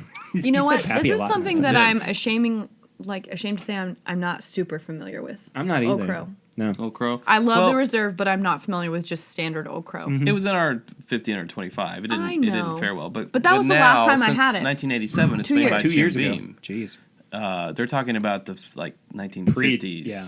Old Crow. That was like The stuff. You will never you get wanted this. that Old Crow juice. You know, it was awesome. Damn. Well, so we can't really speak to it since none of us have ever had it. Right. But Well- I understand why it would be on the list of important and influential Mm-hmm. bourbons. Yeah. And then I think at number 5 too, where Old Forester is, I think that's I think it's fine though. I think it's fine at Really? number 5. I think don't it's know. Okay, but it's just again influential, not best tasting. So I got to keep that in mind because there's so few Old Forester expressions that I enjoy. 1920. But it has one. But it has stood the test of time. True. As a bourbon that is still popular. Maybe it belongs on the list. Does it belong on number 5? Okay, I think that's fair. I probably would have put it lower. Maybe in but the teens. Yeah. But I mean, how many other things in this world that started in 1870 can we say are still popular? Fair enough, Perry. Fair enough. You're right. Okay, so maybe I would have put it at like 9 or 10. But it's I don't know. I think it is a I little don't have high. anything against the brand. I just really like 1920. Well, I think it might be like Old Crow. It's just not what it used to be. Yeah. I think that's You know? Yeah. Yeah. Okay. Can I just tell you that I'm excited that Pappy is at 4 and not number 1? I am too. I am too. I think that gives this list some merit. Yeah. Spoilers, though, I am not happy with what is at number 1. Right. Do I not agree with what the can't wait number till we one get was. there. Okay, so you haven't even seen it yet. I know what it is. Oh, okay. All right. With Pappy, the first line is from Fred Minnick. Does this really need an explanation? It doesn't. Yes, it does. It does. I think it does to Everything a degree. needs an explanation. Yeah, it does to a degree if you don't know what Pappy is. But like for Everyone us, knows I think what it's. Pappy I think is. you know what? I think it's fine at number 4. I think it like in a top 10 list, it deserves to be in there somewhere. Yes. Is it a top 5? Maybe. I think 5 is probably where I would put it though. If we're talking about infamy, then I think Yeah. it is on there. It has to be top yeah, 5. I agree. I mean, again, like when we were talking about Weller, what other products can you think of that are sold? I mean, there's very few items, I think, in the bourbon world that are sold at $100, to $200 a bottle, and then Yeah. go online for $1,000 to $2,000 or more, Yep. depending. That's insane. Mm-hmm. So it's definitely, yeah. Yeah, I like the last 3 lines. Does the whiskey merit the hype? That's not the point. Last 4 lines. Bourbon and hype had scant acquaintance before. Pappy changed that. Yeah. It's true. so It yeah. did. It was a game changer in the bourbon collecting world. And I think, too, that this is a good indication of a question that we've been kind of thrown around recently, too. was Pappy's popularity a product of the bourbon boom, or was the bourbon boom a product of Pappy's popularity? It's very Chicken or the egg? Yeah. Ah. Go. You're I think it's not definitive, but I think this kind of leads us down the path more towards saying Pappy was the catalyst for the bourbon boom. I think it definitely facilitated it. Whichever Yeah. one lit the spark, I don't know that we can know that. Yeah. It shined a light on it. Yeah, it definitely drew the attention. It was the one doing all the PR for the bourbon boom. Like, hey, everybody, look over here. Yeah. Yeah. Okay, so we're into the top 3 now. And number 3 is Blanton's Single Barrel. And I think it definitely deserves to be in the top 5. I think so, too. First single barrel, Yeah. iconic bottle shape. The tops are collectible. Like, I think it's got so many done things. a It's got lot. history going for it. It's got like the iconic factor going for it. You know, the first of its kind. Yeah. Definitely. I don't know that there's much else to say besides. No, I think that pretty much sums it up. I honestly wonder if it could have been higher on the list. I think it could have been 2 Or even one. Yeah. Yeah. I mean, to pave the road for single barrels, which would then become, you know, a trend in like doing store picks and things Yep. like that. I mean, that's huge. Yep. Absolutely. Absolutely. Yeah. 2 is Booker's. That makes me so excited. Yeah. Now, okay. It's got a thumbs up from Chad. This so- might be biased, though. Let's talk about why do you think it belongs at 2, other than we like it and it's delicious. Sure. Well, they made a good point about it being unheard of at $40 for an uncut and straight from the barrel.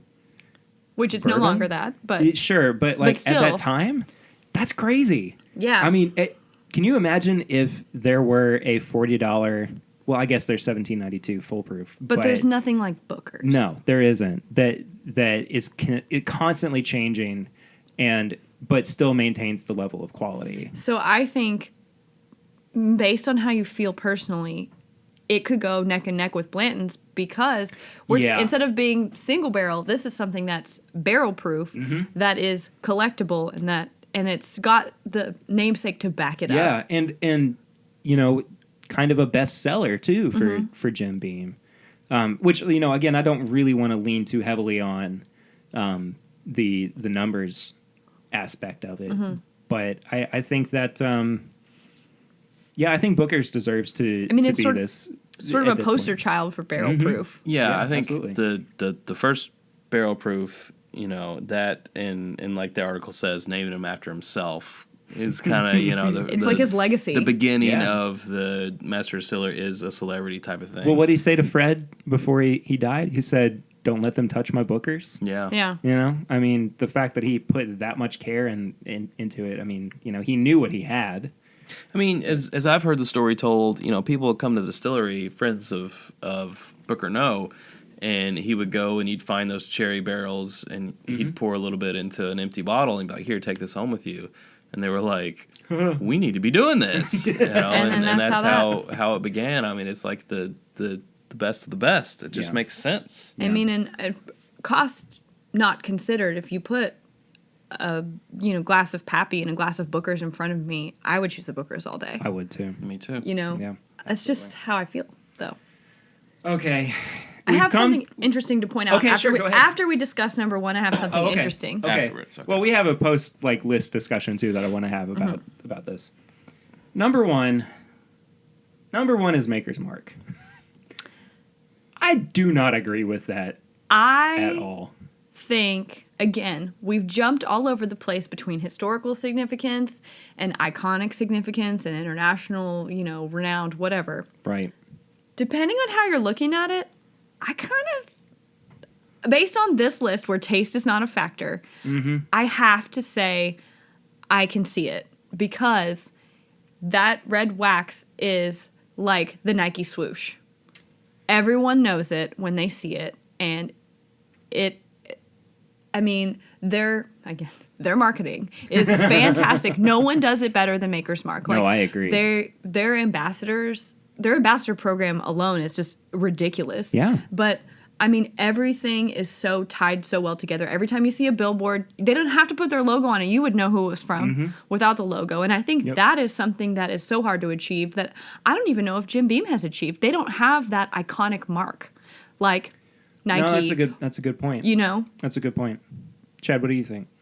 Yeah, I was just reading the thing. I mean, it makes a lot of good points. Where they basically made a bourbon distillery a tourist attraction before anyone else did back in 1968 when they started offering tours. I mean, that was the first. So that is a big deal.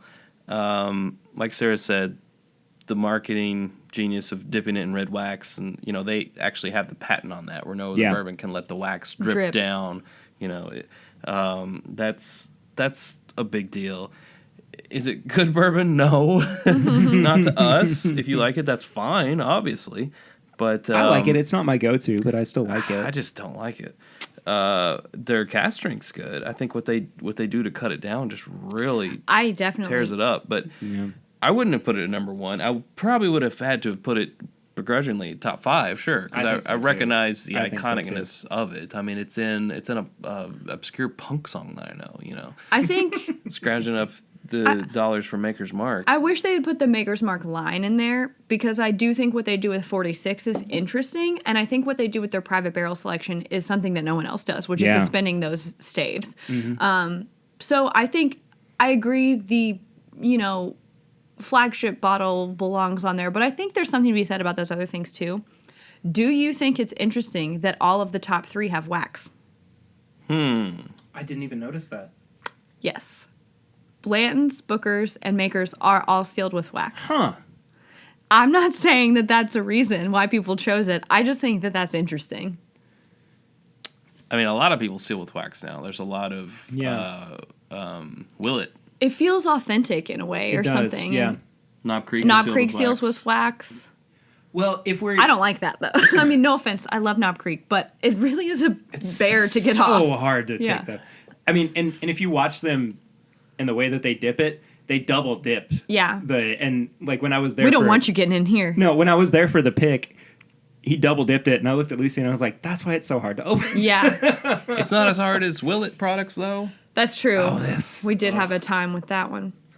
So should we talk about, real briefly, things that you think should have made the list but didn't? Yeah, and I think because I have something I want to say. Okay, well let's first say, was there anything on here that we feel like we could just completely take off of the list? I think I understand why they included the flavored, but I don't really think it has a place in a list of bourbons, because when you put, it's no longer a bourbon because it's flavored. It was a bourbon that you've added flavor to, and now it's not a bourbon. So I get it, but I don't think it belongs on this list. I don't think it does either. I think that Evan Williams Single Barrel and Evan Williams Black Label could have been lumped into the same. I totally agree. Same thing. Parker's Heritage Collection. I don't know, because it's more about that's a whiskey collection. That's not a bourbon collection. Yeah, and like you said, and it's more about his legacy than it is about the actual bottle. Yeah. So I was gonna say that's when I felt like meh. I see why they included it, but I don't think I agree. I think it's interesting too that at number 24 they put the Michter's line. Yeah, and it was the line. Right. Not Michter's bourbon, but right. everywhere else it was a specific bottle. Except for Roses. That's true. Line. Yeah. I mean, I probably would have put Henry McKenna on the list somewhere, because a single barrel at 10 years for that price, which is now so acclaimed. Unheard of. Mm-hmm. Yeah. And now it's becoming allocated because of it. I think that it's until recently been the hidden gem. Yeah. So I would have probably put Henry McKenna on there somewhere. We mentioned Jefferson's. Some people aren't going to like that I would have put Jefferson's Ocean on there. Yeah, I think that actually would have been whether you like it or not. Okay, here would be, I think, my only point of contention is that it was not necessarily the first experimental bourbon. No, and I think that's why Buffalo Trace experimental deserves to be on there over Jefferson's. But it's Ocean. not just the experimental part of it. It's the experiment that they did. That's true. Tied so closely to the way that bourbon used to travel on waterways. Sure. And I think when Journey comes out, I think that in a next year or something, while it's going to be extremely allocated, that could make the list because it follows the route that it took. Sure. And I mean, we've tried them side by side, right? Yes. Yeah, we tried them side by side. aged in Kentucky and aged for the journey at the distillery, the launch party for presidential, the latest presidential, and it definitely does something. Like, there is no arguing that it changes it. Remarkably different. And I think studying that is something that, I mean, that's, you know, experimental and, you know, extremely tied to history. And I think it's something no one else has done. Yeah. So I don't know whether you agree. Some people say ocean is just a marketing ploy. I don't agree with that because I like the way it tastes. And after having tried those two things back to back, I think the movement on the water does do something. So yeah. Kind of looking around at Chad's collection right behind him. Bullet, I don't think necessarily needs to be on the list. I think it was okay for it to be left off, even though I do like Bullet quite a bit. You know what? I just had one. And okay, so I think there's the discussion too of, and it's not necessarily a bourbon itself, but just kind of the idea of single barrel picks too being vital. And we kind of already touched on it with how Blanton's led the way to picks being a thing. But I think that was something that they missed out on. I would have put that at 25 instead of flavored bourbons. I think it's more significant, and I think, I mean, as far as looking forward to where things are going, looking back, like we talked about, you know, sometimes people say that flavored bourbons are what kept it alive. Yeah. But I think looking forward and the way things are going, and that it's more closely tied to actual bourbon than flavored bourbon. So I think that's what belongs whoever there. the distillery started the first barrel pick program, I think, should be on there. And I'll make this point again. I think it's strange that they didn't dive further back into bourbon history and talked more about, you know, some bourbons that were lost to Prohibition or you know, just even post-Prohibition, because the market would not exist without some of those trailblazers. But I don't know. I'm not crazy about this list. Yeah. Well, I would have put Woodford on there. I think that's the other one too that we should have. I think it should that should have been on there. Especially, like, it's weird that, like, what's his name? Chris Morris was on the panel, and it didn't make it onto the list. Well, maybe everyone he didn't probably vote voted for it, but he might have been the only one. Yeah. It probably hit at like 26. Yeah, probably instead of 25. Well, that was fun. It was fun. It was different. If you have your own thoughts on it, send us a tweet or an email at mybourbonpod or thisismybourbonshop@gmail.com. We'd love to talk a little bit more about this, follow up with you. And like I said, too, this list is going to be in the show notes. So just scroll down a little bit and you'll be able to check it out. And let us know what you think. So we're going to move on to, this is, I think this might wind up being the absolute longest episode of this show. Sorry. Would you like to know how far we are into it? I'm going to guess an hour and like 20 minutes. Hour and a half. Yeah. Hour 35 right now. Wow. So we're going to move on to our review portion of the show. And we're going to try something that we've all kind of, oh, look, we have 3 Tribecas. Okay, great. That we've all kind of been interested in having, but have not quite gotten around to yet. It is the Smooth Ambler Big Level. This is a wheated bourbon. It's at 100 proof. It just came out within the past month or so. Anything we want to say about it before we...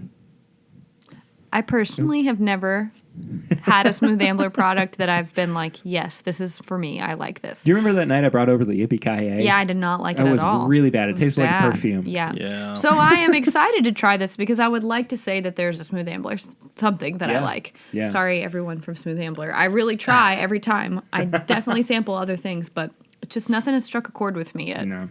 I don't like the label. Because they have this very generic... It's like... You would see this on a wine. It's a very generic... Like a hospital depiction painting or of something. An oil painting of a landscape. Sure. And it just looked like, it should be on a wine. It's already in a wine bottle. In a doctor's office or something. The bottle reminds me of the Antique Collection. It does. It's got it's pretty much the same bottle. That same shape and that weighted bottom to it, too. But anyway... An Eagle Rare bottle. You do the honors. Let's do it. Actually, I wonder... Eagle Rare? Also, shout out to... I got this bottle secondhand from our buddy Mike Smith Who, no, Eagle Rare's a little bit taller. Are you sure? Without the cork? No, I I'm see. talking about the shoulders. I see. Like the shoulders come up higher than I the don't think ones so. on. Really? Oh, maybe it is the same. Oh, it's the exact same bottle, guys. I think it is. It is the same if you put the cork in. Yep, same bottle. Bizarre. Okay, well, I mean, I guess there are only so many bottles to choose from when you're Well, if branding. you don't want to like make a new exclusive bottle. Well, here's my thing with it. Whoa, okay, Oh, thanks. I'm sorry. No, I'm sorry. you're super generous. Thank you. It's a new thing, Look, so I didn't. I got this bottle secondhand, so That's nice of you. um, Perry gave a good pour. That's what I was exclaiming on. I mean, you can trade with Chad if you want. Nah. Nope. Nope. Chad, pour some more for yourself. If No, you would fine. like. It's funny.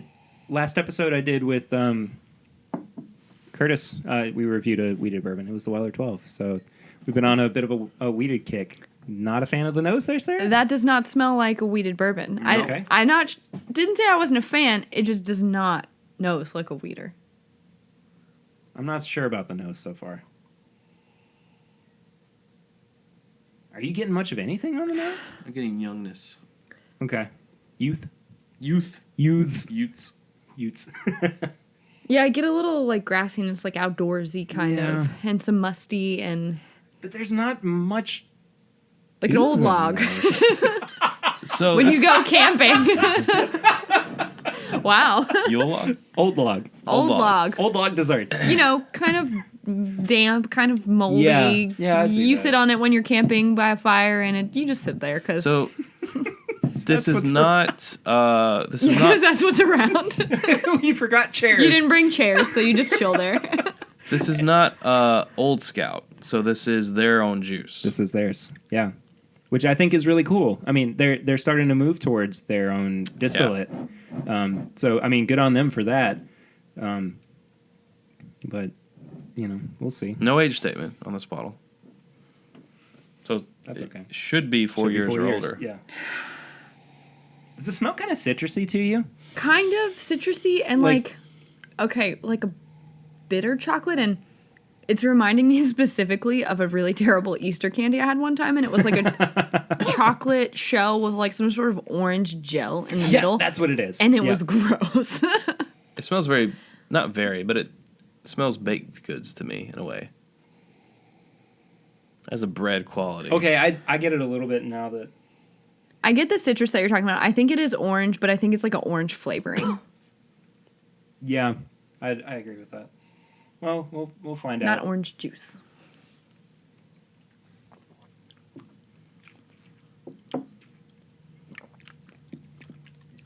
It does taste young.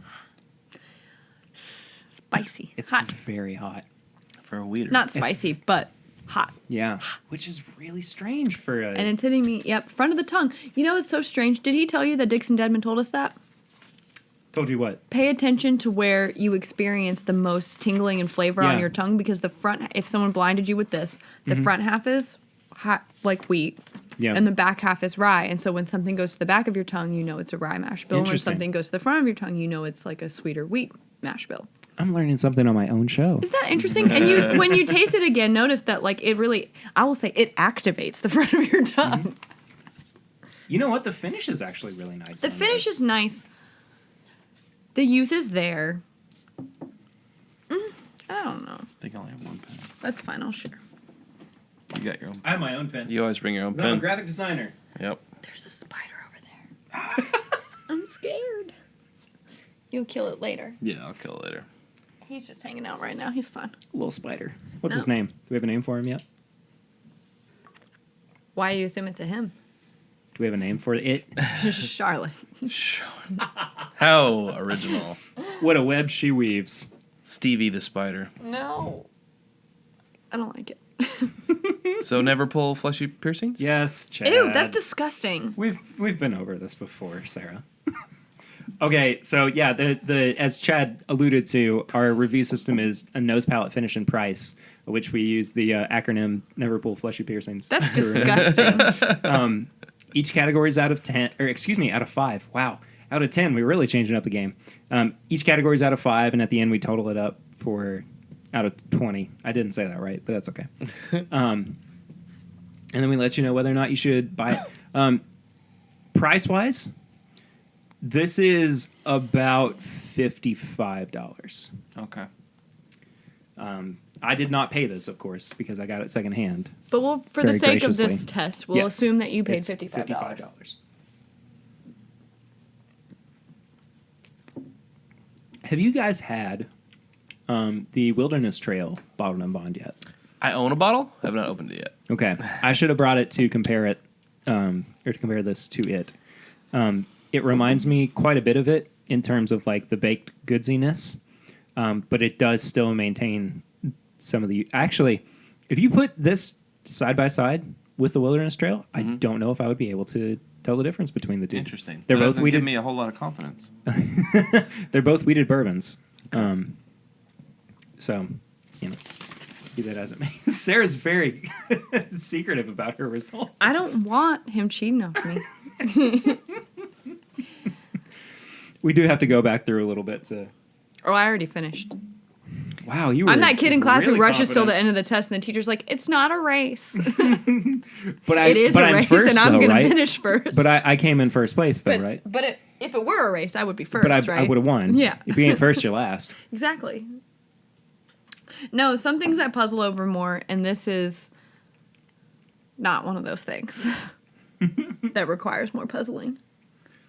Yeah, I'm pretty confident in this one as well. Wow, that's unfortunate. All right. I hope we all put the same thing. Done. I There's doubt a it. there's a strong chance. Do we want to go category by category? Let's change it up a little bit and go category by category. Okay. Okay, I'm in. So Okay. this is batch number 4, if anyone has the same batch. Okay. So, Batches. sons batches? of batches. Yeah.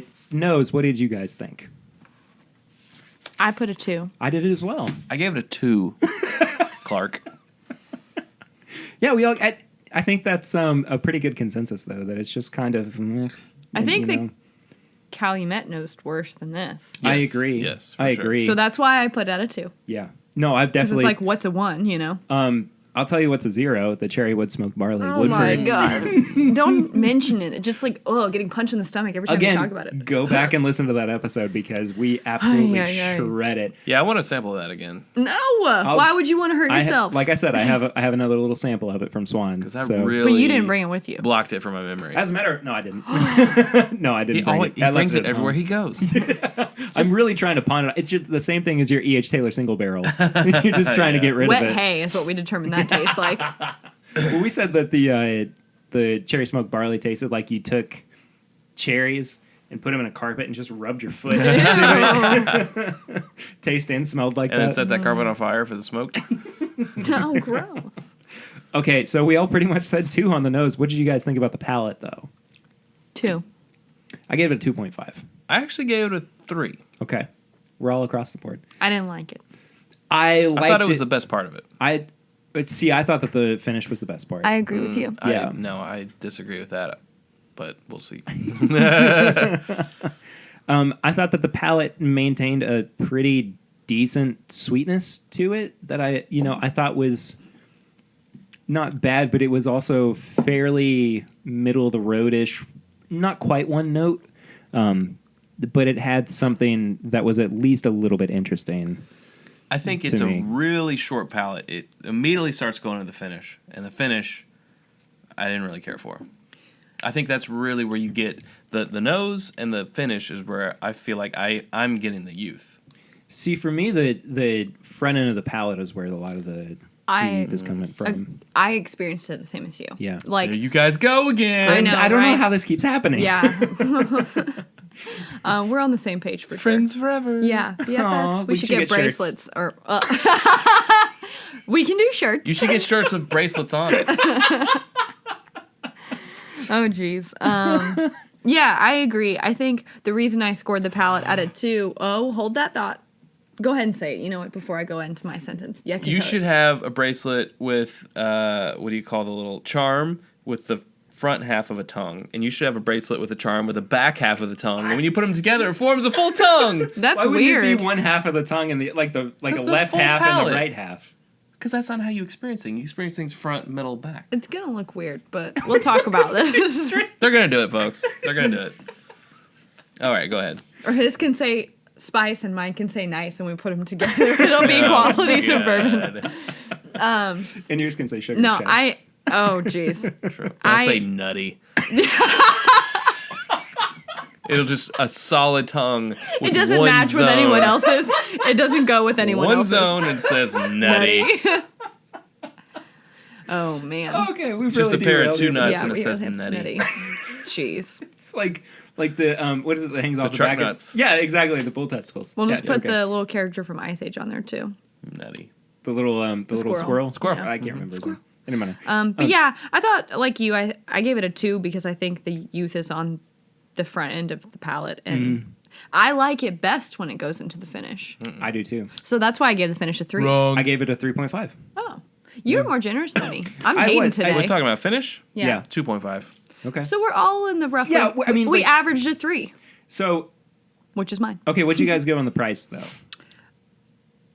Go ahead. 2. 2. Yeah. So did we all wind up with a total of 10? 9.5? 9. I had a 10. So Oh, you're a 9. I'm a 9.5. You're a 10. yeah. Okay. So hardest, middle of the road. Most generous. They can't see Most you. generous. They can't see you pointing. I'm pointing at Sarah. Hardest, me. I was a middle of tough the road, critic. Perry, most generous. I was a tough critic on this one, and I think it's because I want to like a Smooth Ambler product so bad, but I just don't. I don't know. Maybe I'm just like biased against it. I will say this is my favorite one that I've had, and if that speaks, It's not for me. I have a barrel pick, store pick from was the lion's share. Lion Share. Oh, you Should remember, I try that again? Maybe Yeah, I should you try should. that Do you again. remember the rye pick that I'd brought over for you to try? I feel like I didn't like that either. Yeah. Oh, really? I remember not liking the Yippee-Ki-Yay, and I remember not liking that. I will say You've this. more recently had the rye pick. though. Boo Rye. Really? I actually like. Son of Boo Rye? No. Okay. Boo Rye. Have I had Boo Rye? I don't think I've had that. I don't know. I've seen it a lot recently, so Yeah. if you guys I've had some want a of. bottle, let me know and I can No, I pick have it a up for bottle. you. Oh, okay. Okay. Just haven't opened it. Yeah, fair enough. But yeah. Okay. Man, I was really excited about this. Sorry. I'm sad. Overall thoughts, though, I don't think that it's terrible. No. I really don't. I don't know if I'm going to go back to this anytime soon, though. And I was saying earlier that if I put it side by side with the Wilderness Trail, I wouldn't be able to distinguish the two. I was wrong. I was definitely wrong. I think that the Wilderness Trail is a much better product Really? than this is. Interesting. I think that the Wilderness Trail is more drinkable. It's more approachable. It does also maintain a little bit of youth, but it's not going to... I mean, we all kind of cringed a little bit with this one. It doesn't have the same cringiness. I've heard good things about it. Yeah, I really did like it. This, though, take it or leave it. Okay, so we finished up our review, and we're going to move into our infamous segment, Tips and Bits. Chad and Sarah, what tips and bits do you have for this? You want to go first? Or you this want me to go episode? first? I'll go first. Let's see. Well, I guess we're talking about... I'll go ahead and talk about some shows first. Really digging Westworld. You know, watching that every week. A little bit behind. Super good. I would recommend The Handmaid's Tale to anyone who has Hulu. Unless you want something happy and lighthearted, and then don't watch it. If you want something happy and lighthearted, I've just been... I've never seen The Office all the way through, so I'm working my way through that. And How close are you to being done? I'm in season 7 of 9. Is that right? So you're getting there. Yep. But I was watching it last night on cable, which was farther ahead than what I'm watching. And like there was a scene where Jim and Pam fight, and because I'm actually in the season where they're okay, and I just randomly saw this scene where she's crying and they're fighting, and it made me just start crying. And I think it's because like it's Jim and Pam. You guys can't do this to me. This is out of nowhere. What's Okay, happened? yeah. Spoilers for season 9 of The Office. Once it gets there, it's a real rough time. I mean, it does. I was it not hurts. prepared for it. I was like, this is not the show I signed up to watch. Just crying on the couch with my Knob Creek cast ring. Right. I was gonna say by yourself, but no, the Knob Which Creek I was there would too, also so. recommend. And what else have I been drinking? You know, I got a bottle of Weller Special Reserve for my parting gift from I've recently got a new job. And it's been a long time since I've had it. just by itself and gone to it. We've been drinking the 107, and you know what? It's just a really good. Like I was painting last week, and I was like, this is something I can casually drink while I'm painting and not be like I'm wasted face down and paint. So, which I'm sure is a fun thing to walk in on, Chad. yeah. So those are my tips and bits. Nice. Chad, It sounds awful when I say my tips and Your bits. tips and bits. Yeah. Woo. Chad, what are your tips and bits? It's a different Wait, podcast. tips and bits. Tips and bits. Don't- Well, I think last time I was on, I recommended a show that I hadn't watched, but I thought I would like. And you that was didn't like Final it? Space. I do like it. Oh, so okay, that's good. I will officially recommend Final Space on TBS or the TBS app. And I just want to recommend again, Nerdist changed names to the ID10T podcast. Okay, I didn't know that. Yeah. So they're the ID10T because Legendary bought Nerdist and he would have had to have paid the money to continue using the Nerdist name, so he just switched names. But it's the same exact show. They even kept the show numbering, which is good because they were almost getting to 1,000. I'm like, no, you can't start again. That would literally kill In the Chad 900s. to start It's again. it's like when they start like Action Comics over from number 1 Exactly. again. But Ugh. then they're like, no, but we're almost to the 1,000th issue. Like it's not. Exactly. No, Yeah. don't It do kills that to me. me. It's just he's say what you will about Chris Hardwick, but he's just a really good conversationalist, and I think that is a skill to have. To never have a what should we talk about now? It really is. Moment that never happens in his podcast. He always knows where to go next. He always has something queued up, and I think that is a skill that is overlooked. So I wish I had that. yeah, I recommend the ID. I do too. ID10T podcast. Cool. I have a couple of things to recommend. The first one is I've been I cannot stop talking about it on the show for whatever reason, but Arrested Development. The newest season just came, or the first half of the newest season just came out. And in tandem with that, I've been listening to the Hop-Ons podcast, which is just an Arrested Development review show. Those guys are actually going to be on the show in a couple of weeks too. On This Is My Bourbon podcast, where we're just going to drink bourbon and talk about Cool. Arrested Development for That's awesome. for the sake of There's always money in the banana stand. doing something Yeah. different. Definitely. I just blew I myself. heard some negative things about Jeffrey Tambor lately, though, that kind of really bummed me out. I I- saw the interview, or I listened to the interview that they did with. don't want to get into it too much here, but that interview actually really upset me. It was a Like, sucky interview. It was brutal. It was awful. And like I always had like Jason Bateman and even Tony Hale, who just seems like this innocent creature in pretty high regards. And after that whole thing, it really kind of soured me towards their I think towards their character. It's unfortunate that they took the stances that they did, but I think that they've probably learned a very valuable lesson, which is to think before you speak about not only what you're saying, but who you're affecting. Yeah. And I think it's, And they've apologized for what icky. they said. It was too. so icky. Yeah, I don't want to get too deep into We it won't. either. They apologized for it and everything, but this is not the place for No. So, talking sorry, about I those shouldn't have kind brought of- it up. No. It's okay. It's just like it's such It was top of mind. It's such a like touchy subject. Sure. And the reaction, especially from Jessica Walter, who plays Lucille on Arrested Development, like her reaction to the whole thing, like she openly was crying Yeah. And that's always during the just so interview. hard. I mean that right? and Because it's like like, it's Lucille. We don't want yeah, and like she's supposed to be this real tough, to. Yeah. like horrible woman too, but like to see her that vulnerable, it's just it was really hard. I will still But watch it, though. I will still watch it. I watched it, and they do actually make a reference to all of the behind the scenes drama. Really? Oh, Like- interesting. Like first episode. I Okay, think. cool. Well, I'm gonna have to watch it. I didn't watch like the remixed episodes. Like I watched the 4th season, or was it the 4th Yeah. season? Yeah. And then I didn't like it, and then they remixed them. Yeah. I haven't watched that because I was like, Chronologically. Yeah, the remix actually helps the does it? storyline quite Maybe a I'll bit. have to start. I think I'll start from the beginning.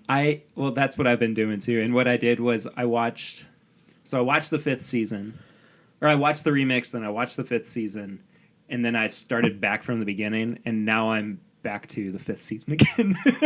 Dang, Barry, what you been doing? Well, this is what happens when you're unemployed and just graduated from college. So. You watch a shitload of Arrested Development. I really did, though. I really did. Anyway, so the Hop On's podcast guys are going to be on in a couple of weeks.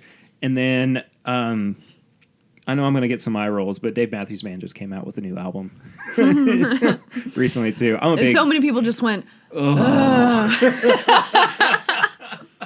I really do like... I mean, I'm a pretty big Dave Matthews Band fan, but their new album's... Everyone has good. their thing, right? Oh, jeez. Wow. I'm kidding. That brutal? I'm kidding. I like Dave Matthews. Perry is now songs that I under the know. table and he's dreaming. I am. I made him cry. Well, it's been a fun episode. Anyway, thank you guys for sticking with us for a very long episode of This Is My Bourbon podcast. Chad and Sarah, if people want to follow up with you on social media, where can they do that? Well, if they're still listening, they can first and foremost go to youtube.com/It's Bourbon Night. Yeah. What's on the horizon for you guys, by the way? I meant to ask you that up top. Ooh, well, I Is mean, there anything that there's you several new products coming out that I know we want to uncork and that some of them we have to get our hands on and stuff. But I'd say most prominently on the horizon is a barrel-proof flight fight series, similar to the rye series that we did. I'm very excited about that. I'm not sure how that's going to work out because like doing 4 in one I'm going to be so drunk. is going to be just so drunk. Yeah. So I think we're going to work on like logistically how does that work, but we really want to do that because people have asked. Yeah. You know, especially like what is the best bookers? Well, we have to do that flight before we get into the barrel proof. But anyways, that should be a fun intoxicated ride. So. Yeah. And beyond that, we've talked about redoing our 50 under 25, but maybe making it 50 under 30. Yeah, because prices have changed. Some things have gone away. New things have been introduced. So Right. But that will have to be at a separate time from the... Correct. Yes. Yeah. It's quite an undertaking. Yeah. And you guys are still doing like your Sunday live streams. We do live stream every and Sunday. everything. Yep. Occasionally it'll be on a Saturday or something, depending on an event or Yeah, we want to a get on holiday location or as much as something. possible, but that's a work in progress, a ramp up for the live stuff. So Yeah, for sure. show people what's around here. So And then you're at It's Bourbon Night on social media. at It's too, Bourbon right? Night on social media. Like you said, we've got the YouTube channel most prominently. Go watch, especially that Old Crow Reserve video. Like I said, it's linked below. Yep. And then we got our Patreon. Patreon.com/It's Bourbon Night. Lots of things going on there. We took a poll about what should be in our barrel proof flight. That was fun. Yeah. Amazon.com/shop/It's Bourbon Night. Yeah, you just drank out of a Tribeca glass, which is on that list. I did. I love these glasses. Ooh, I gotta show you the baby bottle like grass stick drainer that I bought Chad for his. That sounds really weird. It's a I know what you're talking about. like but... it's a dish drying Looks like grass.